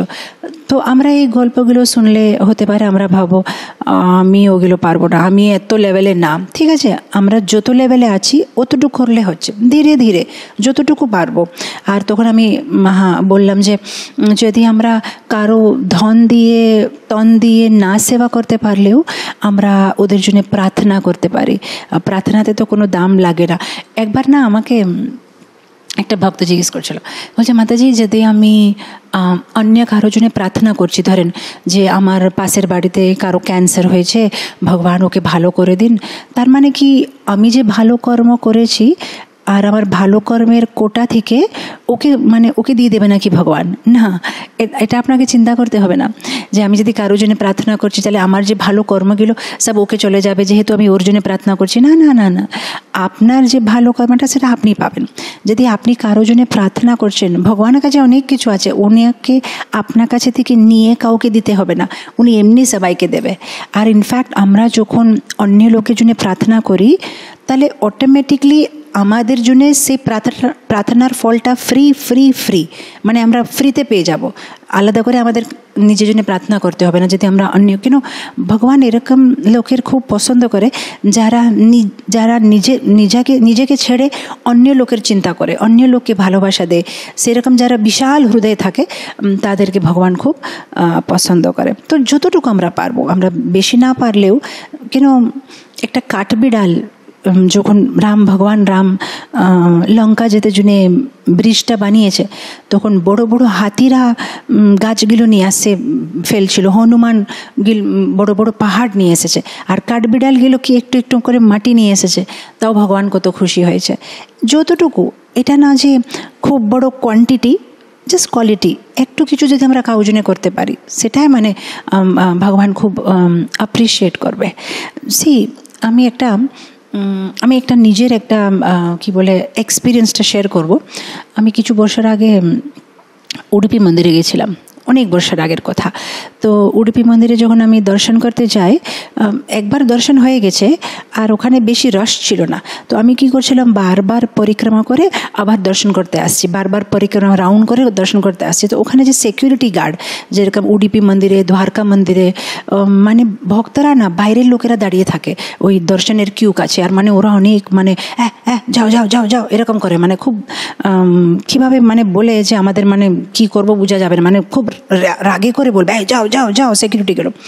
তো অনেক বছর আগের কথা। তো উডুপি জায়গাটা মানে আজকাল কি হয় যে তেলুগুতে ইংলিশে ক্লাস দেওয়া হয় বলে প্রায় যেখানে যায় সবাই চিনে, তো অসুবিধা হয় না। এটা অনেক বছর আগে উনি আমাকে কিছু চিনে না, মানে আমার উপরে রাগ করছে, বলছে মাতাজি কতবার আসবেন আপনি, একবার দর্শন হয়ে গেছেন আপনার, যান যান যান। তখন মনে মধ্যে ভাবলাম যে ঠিক আছে, আর ও যে আমার উপরে মানে এত রাগ দেখাচ্ছে, আমি একটা কাজ করি, তাহলে আর দর্শন তো আমার হয়ে গেছে অলরেডি 2 বার, তাহলে আমি আর দর্শনের জন্য যাব না। তো আমি কি করলাম, ও মন্দিরে, উডুপি মন্দির যেখানে, উপরে স্টেপসের রাইট সাইডে একটা জায়গা ছিল, আমি সেখানে বসলাম। সেখানে আমি দেখলাম যে একটা ঝাড়ু আছে, ঝাড়ু। তো আমি দেখলাম যে মন্দিরটা মানে একটু কাছাড়া কাছাড়া ছিল, এত লোক আসছে না। তো আমি কি করলাম, ওই ঝাড়ুটা নিয়ে আমি ঝাড় দিতে আরম্ভ করলাম। তো আমি ভাবলাম, আগে ভয় করলাম যে এরা কিছু যদি বলবে, তো এরা কিছু বলে নেই, আমি ঝাড়ু শেষ করলাম। তারপরে গিয়ে হাতটা ধুলাম। তারপর আমি দেখলাম যে একটা লোক মানে একটা পায়ে কিছু প্রবলেম আছে, মানে লাংড়াতে গিয়ে, উডুপি মন্দির যদি আপনি গেছেন কিনা আমি জানি না, খুব সুন্দর মন্দির। দক্ষিণ ভারতে যদি আপনি কোনোদিন আসতে চান, মাধবাচার্যের বিগ্রহ আছে উডুপি মন্দির, মানে এরকম সুন্দর মন্দির আমি দেখি না। মন্দিরে যে কি বলে দিবালকে কি বলে, যে ওয়াল আছে না, ওয়ালে কি বলে বাংলাতে, মন্দির দিওয়ালি বলে। মন্দিরে যে দিওয়ালগুলো আছে না, দিওয়ালের উপরে দিয়াগুলো আছে, আর একটা দিয়া না, মানে কমপক্ষে 5,000 10,000 দিয়া থাকবে, এত সুন্দর, এক লাইনে করে দিয়া থাকে। এরকম পুরো অল্টারের চারদিকেই দিয়াগুলো আছে। আর ওর লোকটা মানে ধীরে ধীরে করে দিয়ার ভিতরে ঘি ঢালছিল, ঘি না মানে একদম গরম করা, মানে ঘি ঢালছে। তো মানে অনেক কষ্ট করে এরকম করে চলছে। তো আমি ওনাকে গিয়ে বললাম যে আমি কি ঢেলে দেবো? বলছে হ্যাঁ নো, আমাকে দিয়ে দিছে। তখন আমি মানে ধীরে ধীরে করে ওই পুরো জায়গাতে মানে আমি একটু করে দিয়াতে ঘি ঢাললাম। তো ওটা কমপক্ষে মানে আধা 1 ঘন্টা লেগে গেছে, পুরো ধীরে ধীরে করে সব জায়গাতে আমি ঘি ঢাললাম। তো ঝাড়ু হয়ে গেছে, ঘি দেওয়া হয়ে গেছে। তারপর আমি হাত ধুয়ে বসে গেলাম যে হয়ে গেছে, আমি কিছু সেবা পেলাম, আমি খুশি। এখন কি হয়েছে, যেহেতু আমি সেবা করেছি, তো সাথে সাথে ওই সিকিউরিটি গার্ড কিছুক্ষণ পরে আমার কাছে এসে বলছে ম্যাডাম আসবেন, এখন খুব সুন্দর একটা শৃঙ্গার দর্শন হবে, আপনি এসে দেখেন। আমি খুব সারপ্রাইজ যে আমাকে ও নিজে ডাকছে, যে এখনই আমাকে বলছিল যে যান এখান থেকে, ও আমাকে ডেকেছে। তারপরে আমি ভালোভাবে দর্শন করে আমি ভাবছি যে এখন আমার দর্শন হয়ে গেছে, আমি এখন যাই, অন্য লোককে জায়গা দিতে হবে। ও সিকিউরিটি বলছে না আপনাকে যেতে হবে না, আপনি সাইডে দাঁড়িয়ে দর্শন করতে থাকেন, বাকি লোকেরা এরকম করে চলে যাবে। তারপরে যে পূজারি ছিল, ও আমাকে ডেকে বলছে দাঁড়ান, আমি আর না অল্টার থেকে আপনাকে একটু ভালো প্রসাদ নিয়ে আসে দেবো। তো আমি ভাবছিলাম হঠাৎ করে যে কিছুক্ষণ আগে তো এরা আমার উপরে এত রাগ দেখাচ্ছিল, এখন সবাই আমাকে ভিআইপির মতন সবাই আমাকে ডাকছে, এখানে আসেন, এটা দেবো, এখানে আসেন। তারপরে ও সিকিউরিটি গার্ড যখন আমি চলে যাচ্ছি বলছে দেখেন কালকে সকালে 5টার সময় চলে আসবেন, খুব স্পেশাল দর্শন হবে, এখানে অভিষেক হয়, এখানে মন্দিরে আমাদের এটা হয়। তখন আমি এটাই ভাবলাম যে আরে, যখন কৃষ্ণকে দেখার চেষ্টা করছিলাম তখন সবাই মানে আমাকে দূরে ঠেলে দিচ্ছে, যখন কৃষ্ণের সেবা করলাম তখন কৃষ্ণ নিজে ডাকছে যে আসো আমার দর্শন করো, আসো আমার দর্শন করো। তো এটা হচ্ছে যখন সেবা করব অনেক সময়, ইনফ্যাক্ট আমার মনে আছে যখন আমরা 99 যখন বিশাখাপট্টনমে নূতন মন্দির আমরা মানে জাস্ট প্রারম্ভ করেছি, আর মানে নূতন মন্দির মানে ভক্তরা কেউ নেই, বাস আমি আছি, প্রভু আছে, তারপরে আর 1-2 জন ভক্ত ছিল আমাদের। দেখো ইসকনে এরকম হয়, 2 রকম কমিউনিটি আছে। একটা কমিউনিটি হয় যেখানে অনেক ভক্তরা, মানে একটা সেবা পেতে জন্য আপনাকে ঝগড়া করতে হবে যে আরে আমি কখন পাবো চান্স, না তোমার চান্সটা 6 মাস পরে আসবে, অনেক ভক্তরা আছে। কিছু কিছু কমিউনিটি আছে যেখানে ভক্ত কম আছে, যেখানে ঝগড়া হয় যে আমি করবো না, তুমি করো এটা সেবা, আমি তো রোজ করছি, মানে ভক্ত কম থাকে। তো তখন আমাদের নূতন মন্দির বেশি কেউ ভক্ত নেই, 3-4 জন, অনেক সেবা থাকতো। মানে অনেক সময় ভক্তরা কী করতো, আমাদের একটা বাস ছিল তখনকার দিনে, এখন নেই, বাসে করে ভক্তরা বই ডিস্ট্রিবিউশন করতে যেত। তো ওরা বই ডিস্ট্রিবিউশন করতে গেলে অনেক সময় পূজারি থাকবে না, কেন আমরা ছিলামই 4-5টা ভক্ত। তো আমাকে মানে 6 বেলা আরতি করো, ভোগ বানাও, তারপরে তখনকার দিনে আমাদের কোনো গিফট শপ বলে কিছু ছিল না, ছোট্ট একটা টেবিল ছিল, টেবিলের ভিতরে বইগুলো থাকতো, সেটা আমি লক করে রাখতাম, লকের করে চাবিটা এখানে রাখতাম। অনেক সময় বাস আমি লক করে বসবো খেতে, তো কেউ বলবে ভগবদ্গীতা নিতে আসছে, তো আবার মুখে দিয়েছি, তো এবার নিচে রেখে হাত ধুয়ে বইটা দিতে হবে, তারপর কেউ কথা বলতে আসবে। তো ফান্ড রেজিং আছে, মেম্বারশিপ আছে, গ্রোসারি কিনা, সবজি কিনা, এত সেবা থাকে, মানে 1 মিনিটে মানে বসার নেই। আর তারপরে আমরা, সেটা ছিল আমাদের প্রথম বর্ষ মানে ইসকন সেন্টার বিশাখাপট্টনমে। তো আমরা একটা ট্যুর নিয়ে গেলাম, মায়াপুর ট্যুর। তো মায়াপুর ট্যুরে সব বুড়ি মাতাজিরা সীতমধারা থেকে কবাই 60 বছর, 50 বছর, 70 বছর। তো আমরা সবাইকে মায়াপুর ট্যুরে নিয়ে গেলাম। তো আমি এখন মনের মধ্যে ভাবলাম যে আমি না এখন মায়াপুর গিয়ে একদম আনন্দে রাধা মাধবকে দেখবো, কিন্তু এখানে তো 1 মিনিট সময় নেই, এত সেবা এত সেবা এত সেবা। কিন্তু যখনই আমি মায়াপুরে ঢুকলাম তখন আমার প্রভু বলেছে, তাহলে আমার এখন অনেক কাজ আছে, অনেক দিন পরে আমি মায়াপুর আসলাম, আমি ভক্তদের সাথে গল্প করব, আমি মানে দর্শন করতে যাব, তুমি এই মাতাজিদেরকে দেখো। তখন আমার এত রাগ লাগলো যে আরে এটা কি, এখন আমার এই মাতাজিদেরকে দেখতে হবে, আমাকে 1 মিনিট শান্তি নেই। কোনো রকম ওদেরকে আমি নিয়ে গেলাম, তা বললাম মাতাজিরা আপনারা কালকে মঙ্গলারতিতে চলে আসবেন, মঙ্গলারতি মানে এটা, ইসকন মানে এটা, মানে বুঝাতে হবে সব কিছু নূতন। তো ওরা বলছে ঠিক আছে আমরা চলে আসবো। তো ওরা সকালে 4:30টার সময় চলে আসতো মঙ্গলারতি, আমিও চলে আসলাম। তখনই মানে আমার মনে হচ্ছে যে এরা আমার পুরো কি বলে টেলের মতন, যে যেখানে যাব এদেরকে নিয়ে যেতে হবে, আমি 1 মিনিটও ফ্রি পাবো না। তারপরে কিছুক্ষণ পরে যখন মঙ্গলারতির মাঝে মানে সংসারা দাওয়ানালা শেষ হয়ে গেছে, হরে কৃষ্ণ মহামন্ত্র স্টার্ট হয়েছে, বুড়ি মাতাজিরা সব ডান্স করতে আরম্ভ করেছে, এত খুশি ওরা, এত খুশি, মানে সব বুড়ি, আমি ভাবলামই না যে ওরা এত সুন্দর ডান্স করবে, আর ওরা এত আনন্দ, আমাকে 1000খানা প্রশ্ন জিজ্ঞেস করছে, আমাদের খুব ভালো লেগেছে হরে কৃষ্ণ মহামন্ত্র, আমরা জপ করব। তারপরে আমি ওদেরকে প্রভুপাদ সমাধিতে নিয়ে গেলাম, তাই যোগপীঠে নিয়ে গেলাম। তা 4 দিনে ওরা মানে এত আনন্দ, আমাদেরকে জপমালা কিনে দিন, আমাদেরকে এটা কিনে দিন। তখন আমার খুব আনন্দ লাগলো। তখন আমি মনের মধ্যে ভাবছিলাম যে অনেক সময় আমি ভাবছিলাম যে আমি একা একা মায়াপুর গেলে আমার খুব আনন্দ হবে, কেউ আমাকে ডিস্টার্ব করবে না, আমি রাধা মাধবের সামনে দাঁড়াবো। কিন্তু শুধু রাধা মাধবের সামনে দাঁড়ালে এত আনন্দ হবে না, যেটা আমরা অনেক ভক্তদেরকে নিয়ে আসে। হতে পারে আমাদের কিছু অসুবিধা হলেও এদের জীবনে যে কৃষ্ণকে নিয়ে আসলাম, তখন যে মনের ভিতরে আনন্দ হবে সেটা ব্যক্ত করা যাবে না কোথাতে, সে আনন্দটা কেউ বুঝতেও পারবে না। তো শেষের দিনে যখন আমি দেখছি সবাই তিলক পুরে, মানে 4-5 দিনে তো সবার মানে কণ্ঠিমালা এসে গেছে, হাতে এসে গেছে যে আমরা, ওরা তো এমনি ব্রাহ্মণ ছিল সব, এখানে যে জিয়ার স্বামী ফলোয়ার, ওরা নারায়ণ মন্ত্র করে, তো মানে কেউ মানে অনিয়ন গার্লিক খায় না, কিন্তু মানে এরা এত উৎসাহিত যে আমরা এখন হরে কৃষ্ণ মহামন্ত্র করবো। তখন আমার এত ভালো লেগেছে। তখন আমি একটা মানে, তখন আমার বয়সটা ছোট, এটা আমি বলছি 1999, মানে 23 ইয়ার্স আগে কথা। তো আমি একটা জিনিস তখন বুঝতে পারলাম যে if you give Krishna you get Krishna. কৃষ্ণকে চাও চাও চাও, কৃষ্ণকে পাবে না। কৃষ্ণকে দাও দাও দাও, তাহলে তুমি কৃষ্ণকে পেয়ে যাবে। কৃষ্ণকে দাও, সবাইকে দো কৃষ্ণকে, তুমি নো কৃষ্ণ, তুমি নো কৃষ্ণ, তাহলে তুমি কৃষ্ণকে পাবে। এটা আমি মানে সেদিনে বুঝে গেলাম যে হ্যাঁ, যে আমাদের একটু স্যাক্রিফাইস, আমাদের টাইম, আমাদের স্যাক্রিফাইস করলে কৃষ্ণ এত আনন্দ দেবে, সে আনন্দটা ব্যক্ত করা যাবে না। যখন অন্য কোনো মানে ভক্ত হবে, যখন ওদের জীবনে কৃষ্ণের আনন্দ আমরা নিয়ে আসতে পারবো। তো এটাই হচ্ছে করুণা। করুণা মানে আমরা যেটা পেয়েছি প্রভুপাদে আর গুরু মহারাজের কৃপাতে, সেটা আমাদের কাছে না রেখে অন্যদেরকে দেওয়া। আর এটা আমরা অন্যদেরকে যেটা দেব সেটা দিয়ে আমরা কৃষ্ণের প্রিয় পাত্র হব। কৃষ্ণ ভগবদ্গীতা 18 অধ্যায়তে কি বলেছে, যারা এই জ্ঞানটা অন্যকে দেবে সে হচ্ছে আমার সব থেকে ফেভারেট, ও হচ্ছে আমার প্রিয় পাত্র। তো এটা হচ্ছে সত্যি করুণা। করুণা মানে শুধু কাউকে প্রসাদ কি বলে, শুধু কাউকে কাপড় দান দেওয়া, পয়সা দান দেওয়া না, ভগবানের ভক্তি দান করা, ভগবানের নাম দান করা, ভগবানের জ্ঞান, ভগবানের ব্যাপারে বুঝানো, সেটাই হচ্ছে করুণা। তো আমরা যতটুকু পারবো আমরা করতে পারি, প্রার্থনা করতে পারি। যদি না প্রচার করতে পারলে অন্য লোকের জন্য প্রার্থনা করতে পারে। যেরকম আমরা দেখি জনক মহারাজ উনি সবাই জন্য প্রার্থনা করতেন। একবার উনি যখন নরক লোকের কাছে থেকে চলে যাচ্ছেন, তখন ওনার গায়ে ছুঁয়ে যে হাওয়াটা নরক লোকের বাসীদেরকে ছুঁচ্ছে, ওদের একটু মানে শান্ত মনে হচ্ছে। তো জনক মহারাজ যখন উনি এটা বুঝতে পারলেন, তখন জনক মহারাজ নরকের ভিতরে গিয়ে বসে গেছে। তখন যমরাজ এসে বলছে, জনক মহারাজ আপনি এখানে কি করছেন, এটা তো নরক, আপনি যান এখান থেকে। বলছেন আমি যাব না। তো কেন? বলছে আমি এটা বুঝতে পেরেছি, যে হাওয়াটা আমার শরীরটাকে ছুঁয়ে এই নরকবাসীদেরকে ছুলে ওরা কমপক্ষে একটু শান্তি পাচ্ছে, নালে তো এমনি ওরা কত সাফারিং করছে। তখন যমরাজ বলছে কিন্তু আপনাকে এখানে থাকা উচিত না, এটা তো নরক লোক। তো বলছে তাহলে কিছু একটা সলিউশন করো, আমি চাই যেন এখান থেকে সবাই যেন মুক্তি পায়।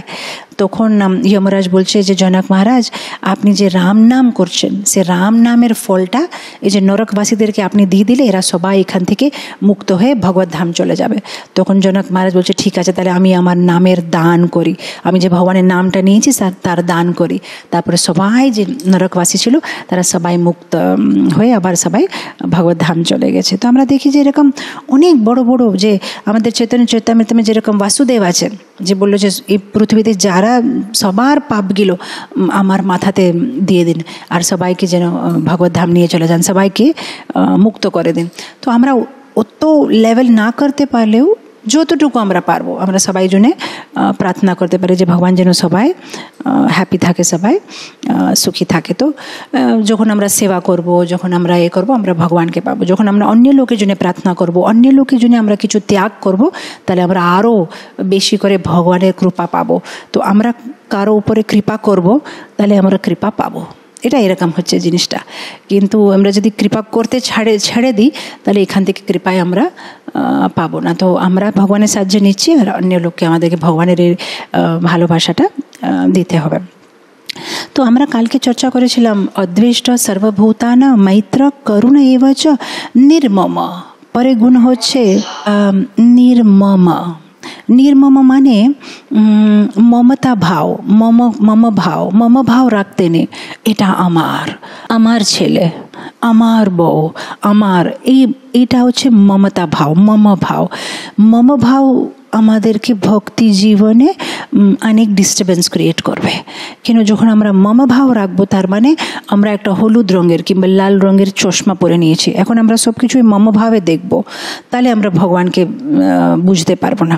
সো আমাদেরকে এই জ্ঞানটা নিজের মধ্যে বসানো উচিত যে এই পৃথিবীতে যেটাই আছে সব কিছু তাৎকালিক, এখানে শাশ্বত কিছু না, কারোর সাথে সম্বন্ধ শাশ্বত না, এখানে সব কিছু ভগবানের আছে। আপাতত আমার কাছে আছে, কিন্তু জিনিসটা ভগবানের। এই যে আমি বাড়িতে আছি, এটা ভগবানের, কিন্তু এখন আমি থাকছি কিছু দিনের জন্যে।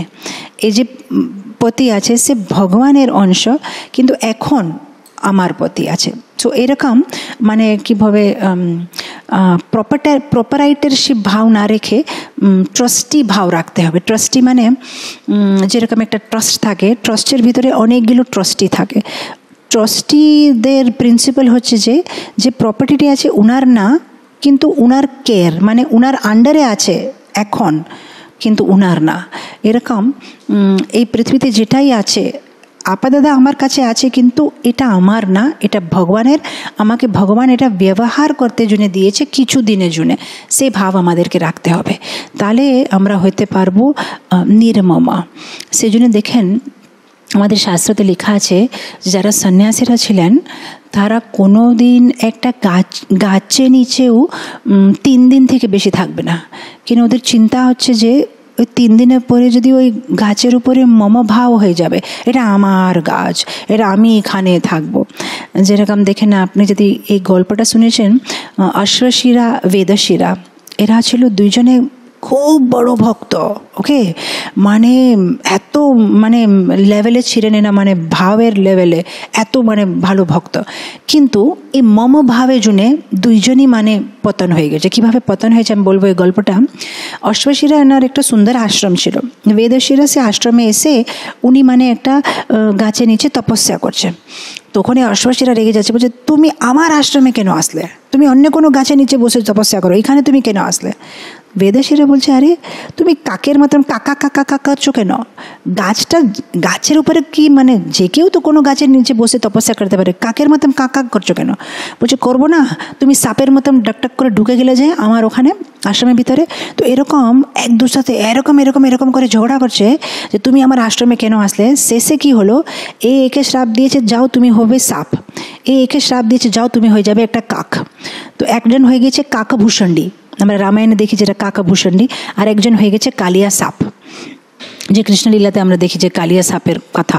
তো এখন আপনি মানে বুঝতে পারছেন যে অশ্বশিরা বেদশিরা একটা ভালো লেভেলে ছিলেন, মানে ওরা ভক্তিতে খুব উত্তম স্থানে ছিলেন, কিন্তু মমকার, এটা আমার তুমি কেন আসলে আমার আশ্রমে, সেই মম জুনে পতন হয়ে গেছে। আর একটা মানুষ শরীর থেকে একটা সাপের শরীর, একটা কাকের, একটা পাখির শরীর পেয়েছে। তো সেই জন্য এই মমকারটা, এই যে মম ভাবটা, সেটা খুব ডেঞ্জারাস। যে কোনো ভক্তকে মানে অনেক বড় স্থান থেকে নিচে নিয়ে এসে ফেলে দিতে পারবে।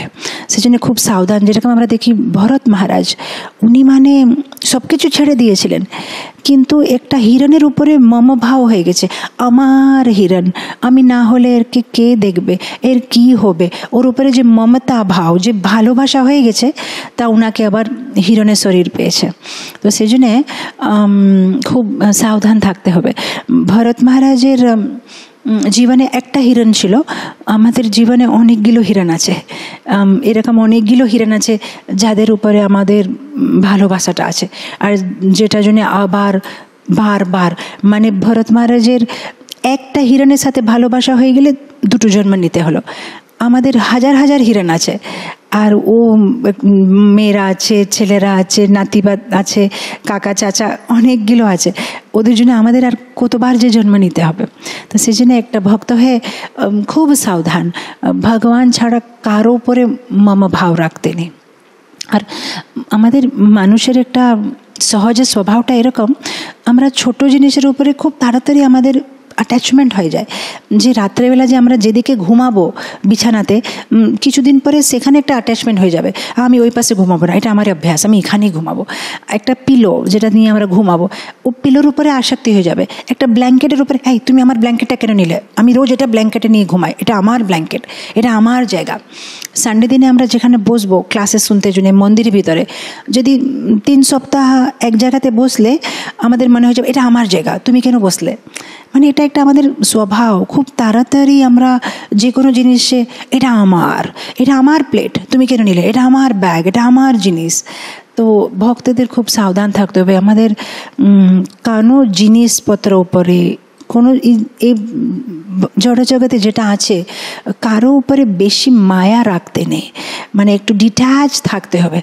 মায়া আর অ্যাটাচমেন্ট শুধু কৃষ্ণের উপরে রাখতে হবে। সেজন্য শাস্ত্রতে কি বলা হয়েছে যে একটা সন্ন্যাসী কিংবা ব্রহ্মচারী কারো বাড়িতে যতক্ষণ লাগবে, একটা গায়ের থেকে দুধ দুতে জন্য যতক্ষণ লাগবে অতক্ষণ, ওর থেকে বেশিক্ষণ যেন কারো বাড়িতে যেতে নেই। যেহেতু এটা মানুষের সহজ স্বভাব যে কারো উপরে ভালোবাসা হয়ে যাবে, কারো উপরে মম ভাব। তাহলে কি করব, ভালোবাসাটা তো বার করে ফেলা যাবে না, এটা আমাদের স্বভাব, কিন্তু সেটাকে আমরা ডপটেল করতে পারি, মানে লোকের উপরে না করে সে ভালোবাসাটা ভগবানের উপরে, ভগবানকে সাজাবো, ভগবানের সাথে ভালোবাসা, ভগবানের শাস্ত্র পড়তে থাকলে সেরকম একটা মম ভাব ভগবানের উপরে এসে যাবে। আর মম ভাবটা জন্যে এটা না যে আমাদের কাছে খুব পয়সা হলে, কিছু না হলে যে যতটুকু আছে সেটার উপরে মম ভাব হতে পারে। আমার মনে হচ্ছে রামানুজাচার্য একটা শিষ্য ছিল, গৃহস্থ শিষ্য, উনি ওনাকে খুব ভালোবাসতেন। তখন সব ব্রহ্মচারীদের একটু রাগ লেগেছে, আমরা হচ্ছি ব্রহ্মচারী, ওরা হচ্ছে গৃহস্থ, তাও আমাদের গুরু মহারাজকে ও গৃহস্থ এত ভালো লাগে। আর আমরা যে সব কিছু বাড়ি টাড়ি ছেড়ে ওনার সেবা করছি, আমাদেরকে ভালোবাসে কিন্তু ওনাকে বেশি ভালোবাসে কেন? তো রামানুজাচার্য মানে বুঝে গেছে, উনি কিছু বললেন না, মনের মধ্যে সব বুঝে গেছে। তো একদিন উনি বলছেন রাত্রেবেলা, মাঝরাত্রে বলছে একটা কাজ করো। ওনার যে গৃহস্থ শিষ্য ছিল ব্রহ্মচারীদেরকে বলছে তোমরা সবাই যাও, ওনাদের বাড়িতে যাও, আর ওনাদের বাড়িতে যত টাকা পয়সা সোনা গহনা সব চুরি করে নিয়ে আসো। আর ওনার যে বউ আছে, মানে যে গৃহস্থের ওয়াইফ, ও যে কানে পরে আছে ওগুলো চুরি করে নেবে, সব কিছু চুরি করে নিয়ে আসো। তো মানে তখনকার দিনে গুরুর উপরে একটা শ্রদ্ধা, জিজ্ঞেস করবে না যে কেন গুরু মহারাজ এরকম কেন করতে হবে, কিছু বলেছে নিশ্চয়ই কিছু কারণ আছে বলে ওরা চলে গেছে।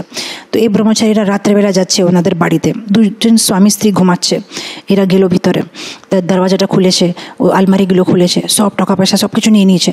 তারপর দেখছে হ্যাঁ ওনার গহনাগুলো পরে মাতাজিটা ঘুমাচ্ছে। তো উনি মানে কি করলেন, এরকম গিয়ে ওই মাতাজির কানে থেকে মানে এরকম ধীরে করে তুলতে চেষ্টা করছে। তো ও মাতাজিটা এই পাশে ঘুমিয়েছিল, তো এরকম করে টার্ন হয়ে গেছে। তো টার্ন হয়ে গেলে এরা ভয় পেয়ে গেল যে মনে হচ্ছে উঠে গেছে নাকি ঘুম থেকে, চলো আমরা এখান থেকে পালিয়ে যাই। ওরা চলে যাচ্ছে। তারপরে মাতাজিটা উঠে খুব কাঁদছে। তখন ওনার পতি বলছে যে কি হলো, তুমি কাঁদছো কেন? তখন এই ব্রহ্মচারীরা মানে এক্ষুনি জাস্ট ঝাঁপ দিয়ে ওই যে দরওয়াজার কাছে, যে মানে কি বলে উইন্ডো কাছে দাঁড়িয়ে শুনছে যে এরা পতি পত্নী কী কথা বলছে। তো পত্নী কাঁদছে। তো পতি বলছে কি হলো? বলছে না আপনি জানেন না, আমি চোখ খুলে দেখেছি আমাদের যে গুরু ভাইয়েরা সবাই এখানে আমাদের বাড়ি থেকে কিছু চুরি করতে এসেছে, মনে হচ্ছে গুরু মহারাজ বলেছেন ওদেরকে। আর উনি আমার কানের এটা নিচ্ছিলেন।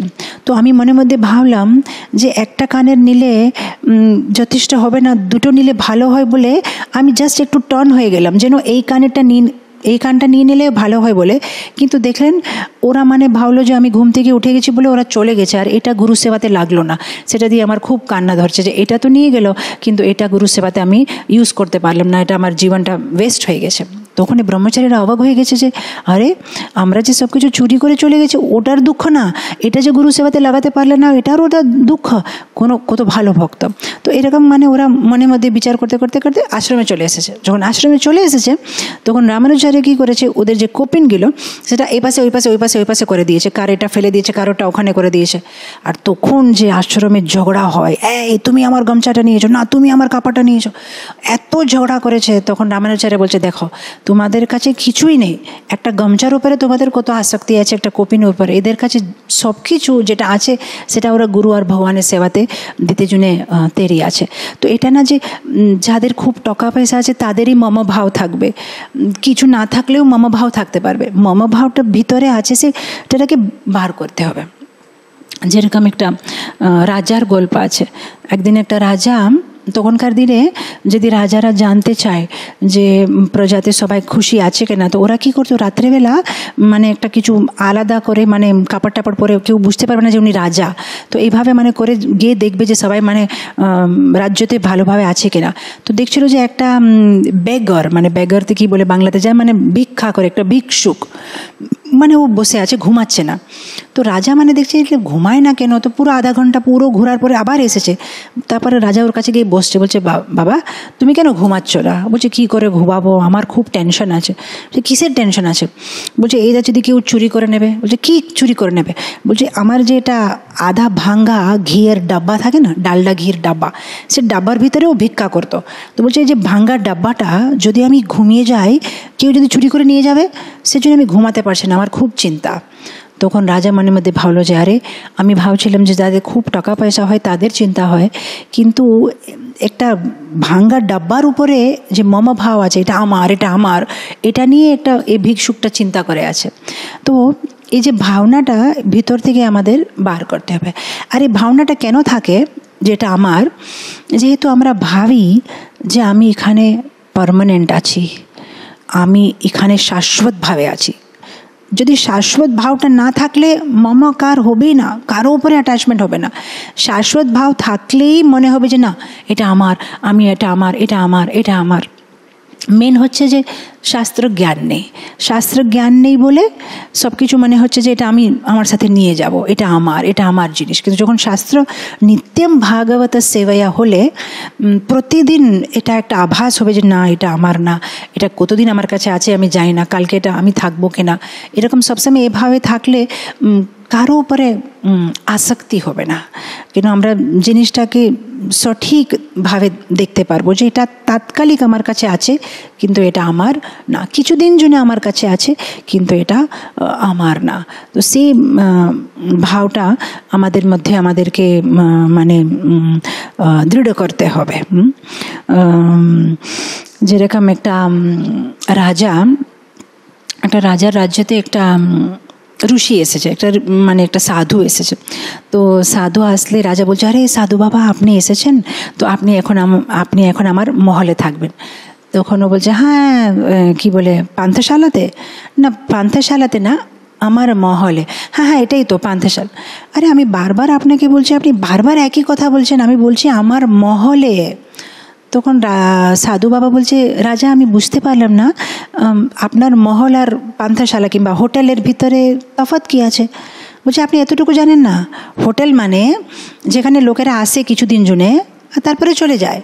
বাড়ি মানে যেখানে সবাই থাকে। এখন বুঝতে পারলেন? বলছে, হ্যাঁ এখন বুঝতে পারলাম। তারপরে প্রসাদ নেওয়ার পরে সাধু বাবা রাজাকে জিজ্ঞেস করছে, আচ্ছা তো তোমার দাদু কোথায়? দাদু ও তো অনেক দিন আগে মারা গেছে। না পর আগে এখানে ছিল না? হ্যাঁ ছিল কিছুদিন জন্য, কিন্তু এখন মারা গেছে। আচ্ছা আচ্ছা। আর তোমার বাবা কোথায়? ওর বাবা তো মারা গেছে। আরে কিন্তু ও ছিল না এখানে? হ্যাঁ ছিল কিছুদিন জন্য, কিন্তু এখন উনি মারা গেছেন।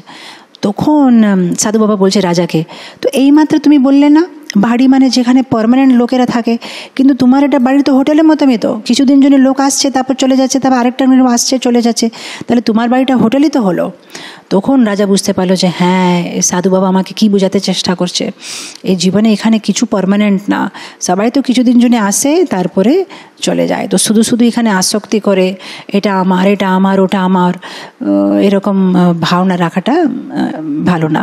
অ্যাট দ্য সেম টাইম ভালোবাসা রাখতে পারি যে ভগবান আমাকে আজকে এত সুন্দর একটা বাচ্চা দিয়েছে, আমি ওকে ভালোভাবে বড় করব, ওকে ভালোভাবে মানুষ করব।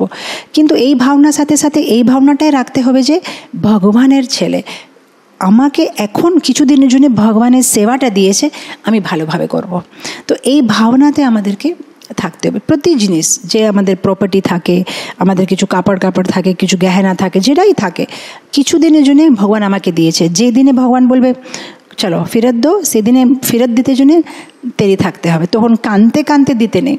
যেরকম আমরা যদি অনেক সময় না, আমার মনে হচ্ছে ছোটোবেলায় আমরা যখন পরীক্ষা লিখতে যেতাম হলে, তখন অনেক সময় পাশে কেউ বসে আছে, কেউ রাবার ভুলে গেছে, কেউ স্কেল ভুলে গেছে, কেউ পেন ভুলে গেছে, বলবে আপনি কি দিতে পারবেন? তো আমরা তখন পেন দেবো, পেন্সিল দেবো।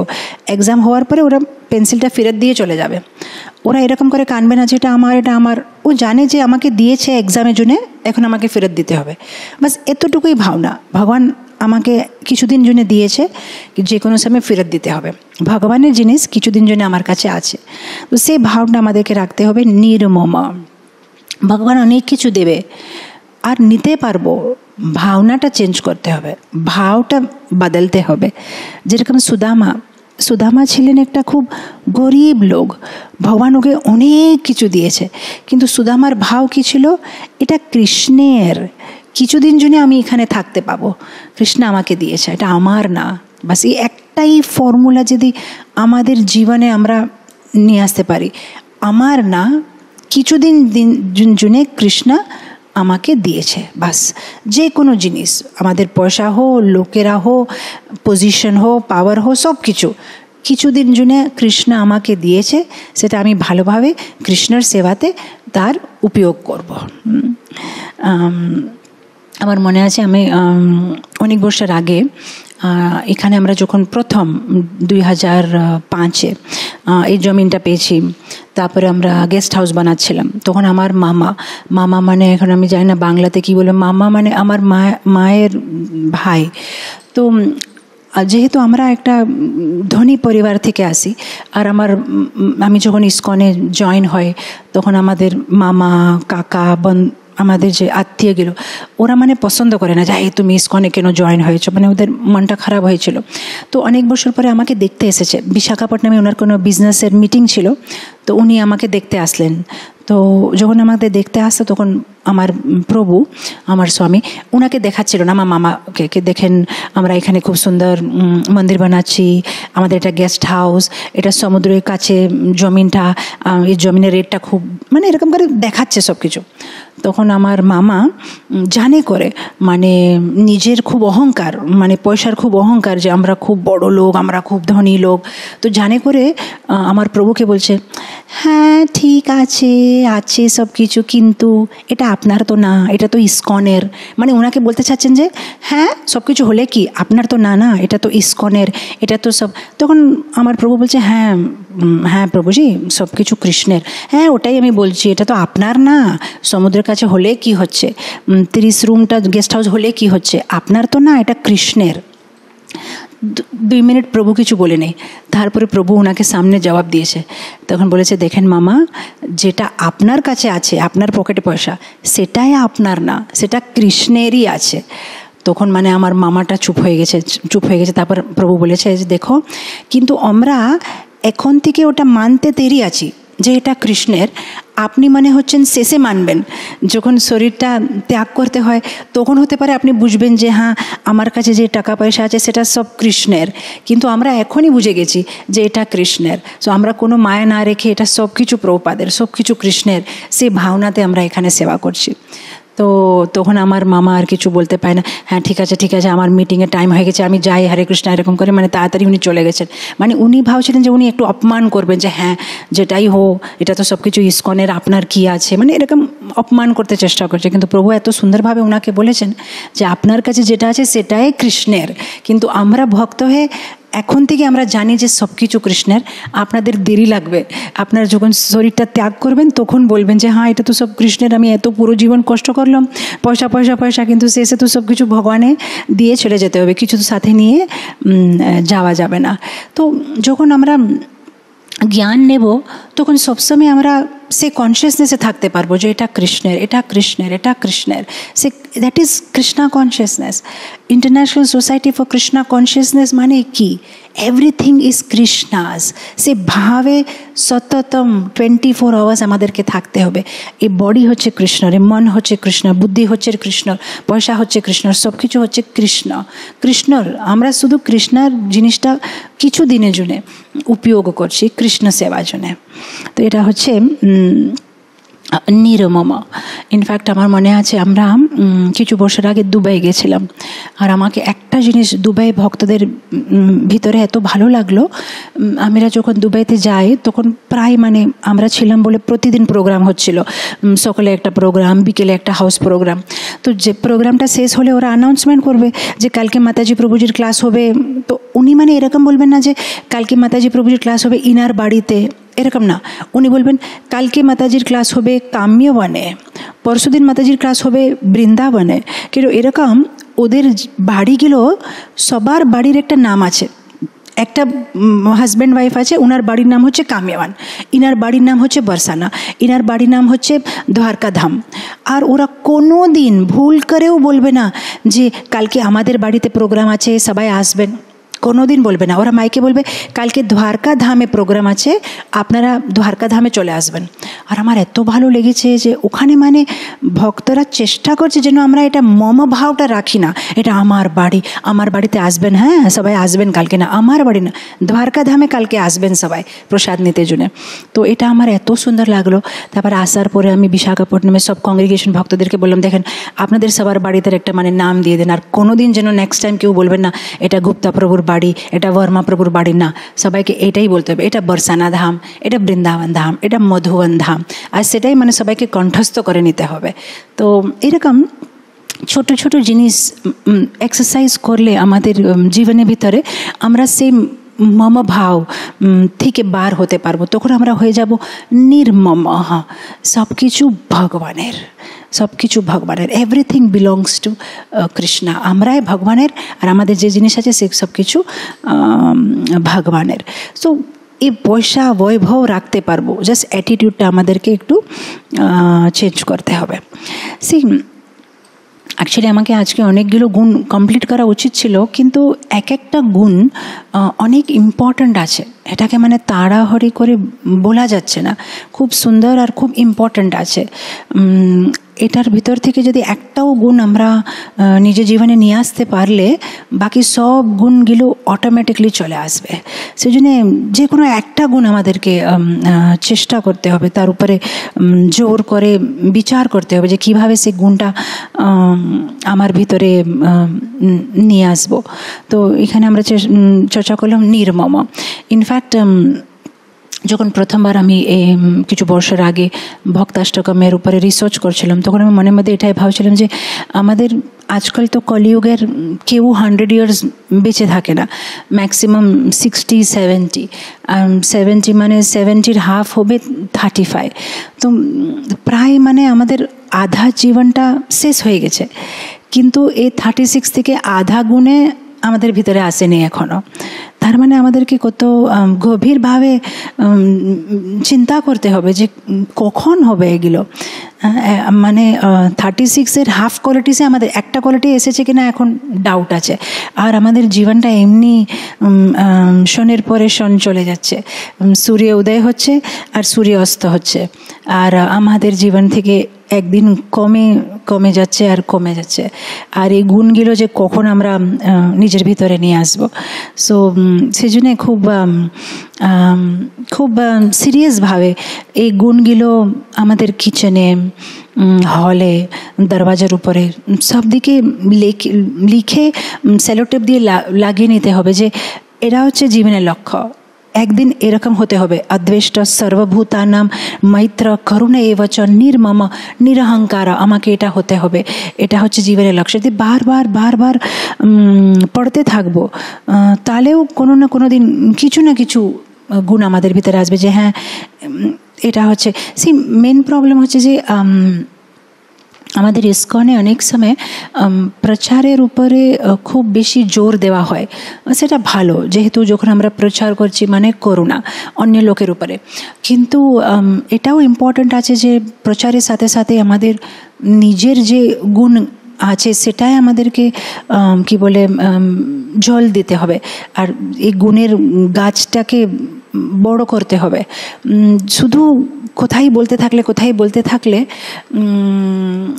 আমাদের ভিতরে ও গুণগুলো কখন কি বলে ফ্লাওয়ার হবে, ওটার উপরে আমাদের কাজ করতে হবে। জাস্ট 1-2 বছর আগে আমি আমাদের মন্দিরে একটা ভক্ত ভুবনেশ্বর মন্দিরে না কটাকে কোনো মন্দিরে ফুল টাইম ভক্ত হয়ে গেছে। তো আমি খুব খুশি হলাম যে হ্যাঁ আমাদের ভক্তিবৃক্ষ থেকে একজন কম্পাকে চলো ওনার জীবনটা। তো আমি মানে বলে ফেললাম যে হ্যাঁ খুব ভালো, উনি তো খুব সুন্দর কথাবার্তা বলে, তো উনি এখন খুব সুন্দর ক্লাস দেবে। তো একটা ভক্ত আমাকে বলল নানা মাতাজি ও ক্লাস দেবে না। আমি বললাম কেন? বলছে নানা মাতাজি ও কটকে যে মন্দিরে উনি ফুল টাইম ডিভোটি হয়ে জয়েন হয়েছে, সেখানে যে প্রভুজি না মহারাজ যে আছে উনি বললেন যে তুমি যদি ফুল টাইম ভক্ত হতে চাও আমার কাছে আমার মন্দিরে, তাহলে 15 বছর 15 ইয়ার্স তুমি ব্যাসাসনে বসতে পারবে না, তুমি ক্লাস দিতে পারবে না, তোমাকে শুধু ঝাড়ু পোছা, কাপড় কাচা, রান্না করা, ড্রাইভারে কাজ করা, এগুলো সব করতে হবে। আই ডোন্ট কেয়ার তোমার এডুকেশন কি আছে, আই ডোন্ট কেয়ার তুমি কত সুন্দর বলতে পারবে, আই ডোন্ট কেয়ার। 15 ইয়ার্স তুমি এরকম করলে তারপরে 15 ইয়ার্স পরে আমি বিচার করব যে তুমি ক্লাস দিতে পারবে কি না। এটা কি তোমার মঞ্জুর আছে? তাহলে আমার মন্দিরে তুমি ফুল টাইম ভক্ত হতে পারবে। তখন আমার এত ভালো লাগলো যে ওয়াও, কেন আজকাল কি হয় ইস্কনে যেই কোনো ভক্ত মন্দিরে জয়েন হচ্ছে কিংবা দীক্ষা নিয়েছে 1-2-3 বছর পরে ব্যাসাসনে বসে ক্লাস দিতে আরম্ভ হয়ে যায়। কিন্তু প্রভুপাদের সময়ে মানে ভক্তরা আগে নিম্ন সেবা করতো, তারপরে ক্লাস দেবে। এটা কি যখন আমরা নিম্ন সেবা করব না, যখন আমরা বৈষ্ণব সেবা করব না, যেরকম প্রভুপাদের সময় আগে ছিল বাথরুম ক্লিনিং, যে কোনো ভক্ত জয়েন হয়েছে মানে কাচরা ডাব্বা ফেলা, বাথরুম সাফ করা, সিনিয়র বৈষ্ণবদের কাপড় চোপড় ক্লিন করা, ওগুলো করার পরে কি হবে, একটু বিনয়ী ভাব হবে, তখন গিয়ে মানে কি ভক্তিতেও আগে যেতে পারবে। কিন্তু নূতন ভক্ত যদি এই যে দীক্ষা নিয়েছে যে সাথে সাথে যে বসে যাবে আর ক্লাস দিলে এই ভালো ভালো গুণগুলো ভিতরে ডেভেলপ হবে না, কেন আমরা ওটার ভিতরে জল দিচ্ছি না। তো এটা খুবই ইম্পর্ট্যান্ট। যে কোনো একটা ভক্ত বলা ভালো, কিন্তু বলার আগে একটু যে যদি ভক্তি জীবনে কষ্ট করেছে, ভগবানের জন্য খেটেছে, বৈষ্ণবদের সেবা করেছে, তখন সে কথাগুলো যে মুখে থেকে বেরোবে সেটা অন্য যারা শুনবে তাদের হৃদয়ের ভিতরে যাবে। কিন্তু শুধু যদি আমরা মাথা থেকে বলি, জ্ঞানে থেকে বলি, তাহলে তার আফেক্ট হবে না। কিন্তু যে যদি নিজে প্রভুপাদের মুভমেন্টের জন্য সেবা করেছে, কষ্ট করেছে, চেষ্টা করেছে, নিজে কি বলে পসিনা রক্ত দিয়েছে, তার আফেক্টটা ডিফারেন্ট হবে। তো সেই জন্যে আগে মানে এটা সিস্টেম ছিল। আমি গুরু মহারাজের বায়োগ্রাফিতে পড়ছিলাম, মিলওয়াকি টু মায়াপুরে, সেখানে গুরু মহারাজ যখন কলকাতাতে আসেন, ওনাকে সেবা দেওয়া হয়েছিল যে সবজি মার্কেটে যাবে, দই কিনে নিয়ে আসবে। আর গুরু মহারাজ বায়োগ্রাফিতে লেখা আছে যখন প্রসাদে ওদেরকে বসানো হতো তখন দীক্ষার, এই তোমার দীক্ষাটা কোন বর্ষের হয়েছে, ও তোমার পরে হয়েছে, এরপরে, তাহলে তুমি একটু সরে যাও, এ আগে বসবে। মানে এত বেশি সিনিয়রিটিকে ইম্পর্টেন্স দিচ্ছিল। যখন আমি এটা শুনলাম তো ভাবলাম এরকম কেন, কিন্তু তারপর আমি মানে মনে একটু চেষ্টা করছি বুঝতে যে হ্যাঁ, যত দিন কেউ ভক্তিতে থেকেছে নিশ্চয় সেটা কি বলে, সেটা ভেরি পূজনীয়। যেহেতু ওরা এত বেশি জন্মাষ্টমী দেখেছে, এত বেশি অন্য ভক্তদের স্বভাবগুলো সহ্য করেছে, এত বেশি মানে সেই কৃষ্ণ কনসিয়াসনেসে আসা খুব সরল, আর কৃষ্ণ ভক্তি থেকে চলে যাওয়া আরও সরল। কৃষ্ণ ভক্তিতে থাকা খুব কঠিন আছে। আর যদি কেউ অনেক বছর থেকে কৃষ্ণ ভক্তিতে টিকে আছে তাহলে সেটা খুব বড় জিনিস। কেন আমরা হচ্ছে একটা সমুদ্রের ভিতরে, সমুদ্রতে কেউ আপনাকে ঠেলে দিতে পারে, কিন্তু সেখানে বেঁচে থাকা, সাঁতার কাটতে কোনো রকম বেঁচে থাকা, এটা খুব বড় জিনিস।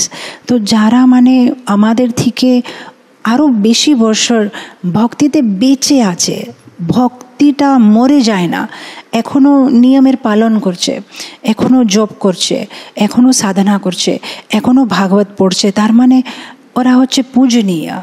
যেহেতু এতদিন যে ওরা এই ভৌতিক জগতে ভক্তি প্রসেসটা কন্টিনিউ করতে পারলো, সেটা আমাদের মানে রেসপেক্ট দিতে হবে। তো বৈষ্ণব সেবা করা, অন্য ভক্তদের ছোট ছোট কাজগুলো, কাপড় কেচে দেওয়া, ওদেরকে প্রসাদ বিতরণ করা, চরণের সেবা করা, এগুলো করলে আমাদের ভিতরে বিনয়ী ভাব আসবে। সো এটা খুব ইম্পর্ট্যান্ট সেবা। আমাদের ভিতরে গুণগুলোকে আমরা পোষণ না দিলে এইসব গুণগুলো মরে যাবে। তো এটা খুব ইম্পর্ট্যান্ট আছে। সো তখনই তো আমরা হব নিরহংকার। কিন্তু নির্মম পরে হচ্ছে গুণটা নিরহংকার। কখন হব নিরহংকার? যখন বৈষ্ণবদের সেবা করব, নিম্ন সেবা করব। মন বুদ্ধি অহংকার তিনটাই তো সমস্যা আছে আমাদের। বাকি স্থূল শরীরটা তো সমস্যাই না, মরে যাওয়ার পরে স্থূল শরীরটা এখানেই থেকে যাবে। মনটাকে নিয়ন্ত্রণ করতে হবে জপ করে, বুদ্ধিকে নিয়ন্ত্রণ করতে হবে শাস্ত্র পড়ে, মিথ্যা অহংকারকে নিয়ন্ত্রণ করতে হবে বৈষ্ণব সেবা করে। বাস এই তিনটা যদি আমরা মানে কন্ট্রোল করতে পারি তাহলে আমরা ভগবত ধাম যেতে পারি। তো প্রত্যেকটা ভক্তকে অন্য বৈষ্ণবদের সেবা, আমার মনে আছে আমি যখন প্রথম আমেরিকাতে 97-এ মায়ামি মন্দিরে আমরা যখন ঢুকলাম তখন আমাকে বলা হয়েছে বাথরুম সাফ করতে। আর আমার মনে আছে, ও মাই গড, আমার এত কষ্ট হয়েছিল, আমি মানে একদম চোখে জল। আমি প্রভুকে এসে বললাম আমি পারবো না, কেন ওখানে মাতাজিদের আলাদা বাথরুম ছিল, প্রভুজিদের আলাদা বাথরুম ছিল। তো মাতাজিদের মানে আমাকে এসে বলছে, মাতাজি নেতাই সেবেনি মাতাজি, আপনার রোটাতে দিয়ে দিচ্ছি, মানডে দিনে আপনাকে বাথরুম সাফ করতে হবে। আমি আমার প্রভুকে এসে বললাম আমার জীবনে কোনো দিন বাথরুম সাফ করে আমি পারবো না। তখন প্রভু বলছে না না, ইসকনে তো সবাইকে এটা করতে হবে। তো আমি ভাবলাম যে ঠিক আছে, এরা আমাকে বাথরুম সাফ করতে বলছে, আমি কি করব, বকেটে জল ভর্তি করে জলটা ফেলে চলে আসবো, বাস ওটাই হয়ে গেছে বাথরুম সাফ। তো আমি গেলাম, মানডে দিনে আমার চান্স, জল ফেলে চলে আসলাম, তা আমার হয়ে গেছে আমার বাথরুম সাফ। তখন বলছে না না, এরকম বাথরুম সাফ করতে নেই। আমি বললাম দেখেন আমি কোনোদিন করি না আমার বাড়িতে, আমি জানি না কিভাবে করতে হবে। তো বলে ঠিক আছে আপনাকে শিখাবো, কোনো অসুবিধা নেই, আসেন। তারপর আমাকে দাঁড়িয়ে একজন মাতাজি ছিল, তখন উনি আমাকে শিখালেন। তো প্রথম মানে আমাকে অনেক কষ্ট লাগলো যে আরে আমাকে এটা কি করতে হচ্ছে, ভারতে থাকলে ভালো হতো, আমেরিকাতে এগুলো সব করতে হচ্ছে। কিন্তু তারপরে আমি বুঝতে পারলাম যে এটা আমাকে বিনয়ী বানাচ্ছে। নালে ইসকনে চলে এসেছিলাম, কিন্তু কোথাও মনের ভিতরে একটা অহংকার একটু কোথাও ছিল যে আমি একটা ধনী বাড়ি থেকে, আমি কোনোদিন এরকম করি না, আমাদের বাড়িতে আমরা কিছু কাজ করি না। কিন্তু ধীরে ধীরে সব অহম ভাবটা মানে বৈষ্ণবদের সাথে থেকে সেবা করে ধীরে ধীরে ওটা বাইরে চলে গেছে। সো ভক্তদের সাহায্য দরকার আছে। এই গুণগুলো যেটা আমরা চর্চা করব, আমাদের খুবই সাহায্য দরকার আছে সবার। তখন গিয়ে ধীরে ধীরে এই গুণগুলো আমাদের মধ্যে আমরা নিয়ে আসতে পারবো। এনিওয়ে আমি জানি না, কিন্তু অনেকগুলো গুণ আছে, আমরা একটাও শ্লোক শেষ করতে পারি নাই আজকে। অদ্বেষ্ট সর্বভূতানাং মৈত্র করুণ এবচ নির্মম নিরহংকার সম দুঃখ সুখ শমী। এটা করলে কমপক্ষে একটা শ্লোক হতো। আজকে দ্বিতীয় দিন হয়ে গেছে, জানি না কি হবে। আজকে এখানে শেষ করতে হবে। কালকে আমরা নিরহংকার থেকে আমরা নেব। আর যদি পুরো 36 না শেষ হলেও কালকে কমপক্ষে আমরা সম সুখ দুঃখ শমী সেটা আমরা শেষ করে কমপক্ষে একটা শ্লোক, এই 8টা শ্লোকের মধ্যে একটা শ্লোক আমরা কালকে শেষ করব। আর পরে আবার এই ভক্তাষ্টকমের বাকিগুলো শ্লোক আমরা কমপ্লিট করব। তো আজকে আমি এখানেই শেষ করি। জগৎগুরু শিলা প্রভুপাদ কি জয়। হরে কৃষ্ণ।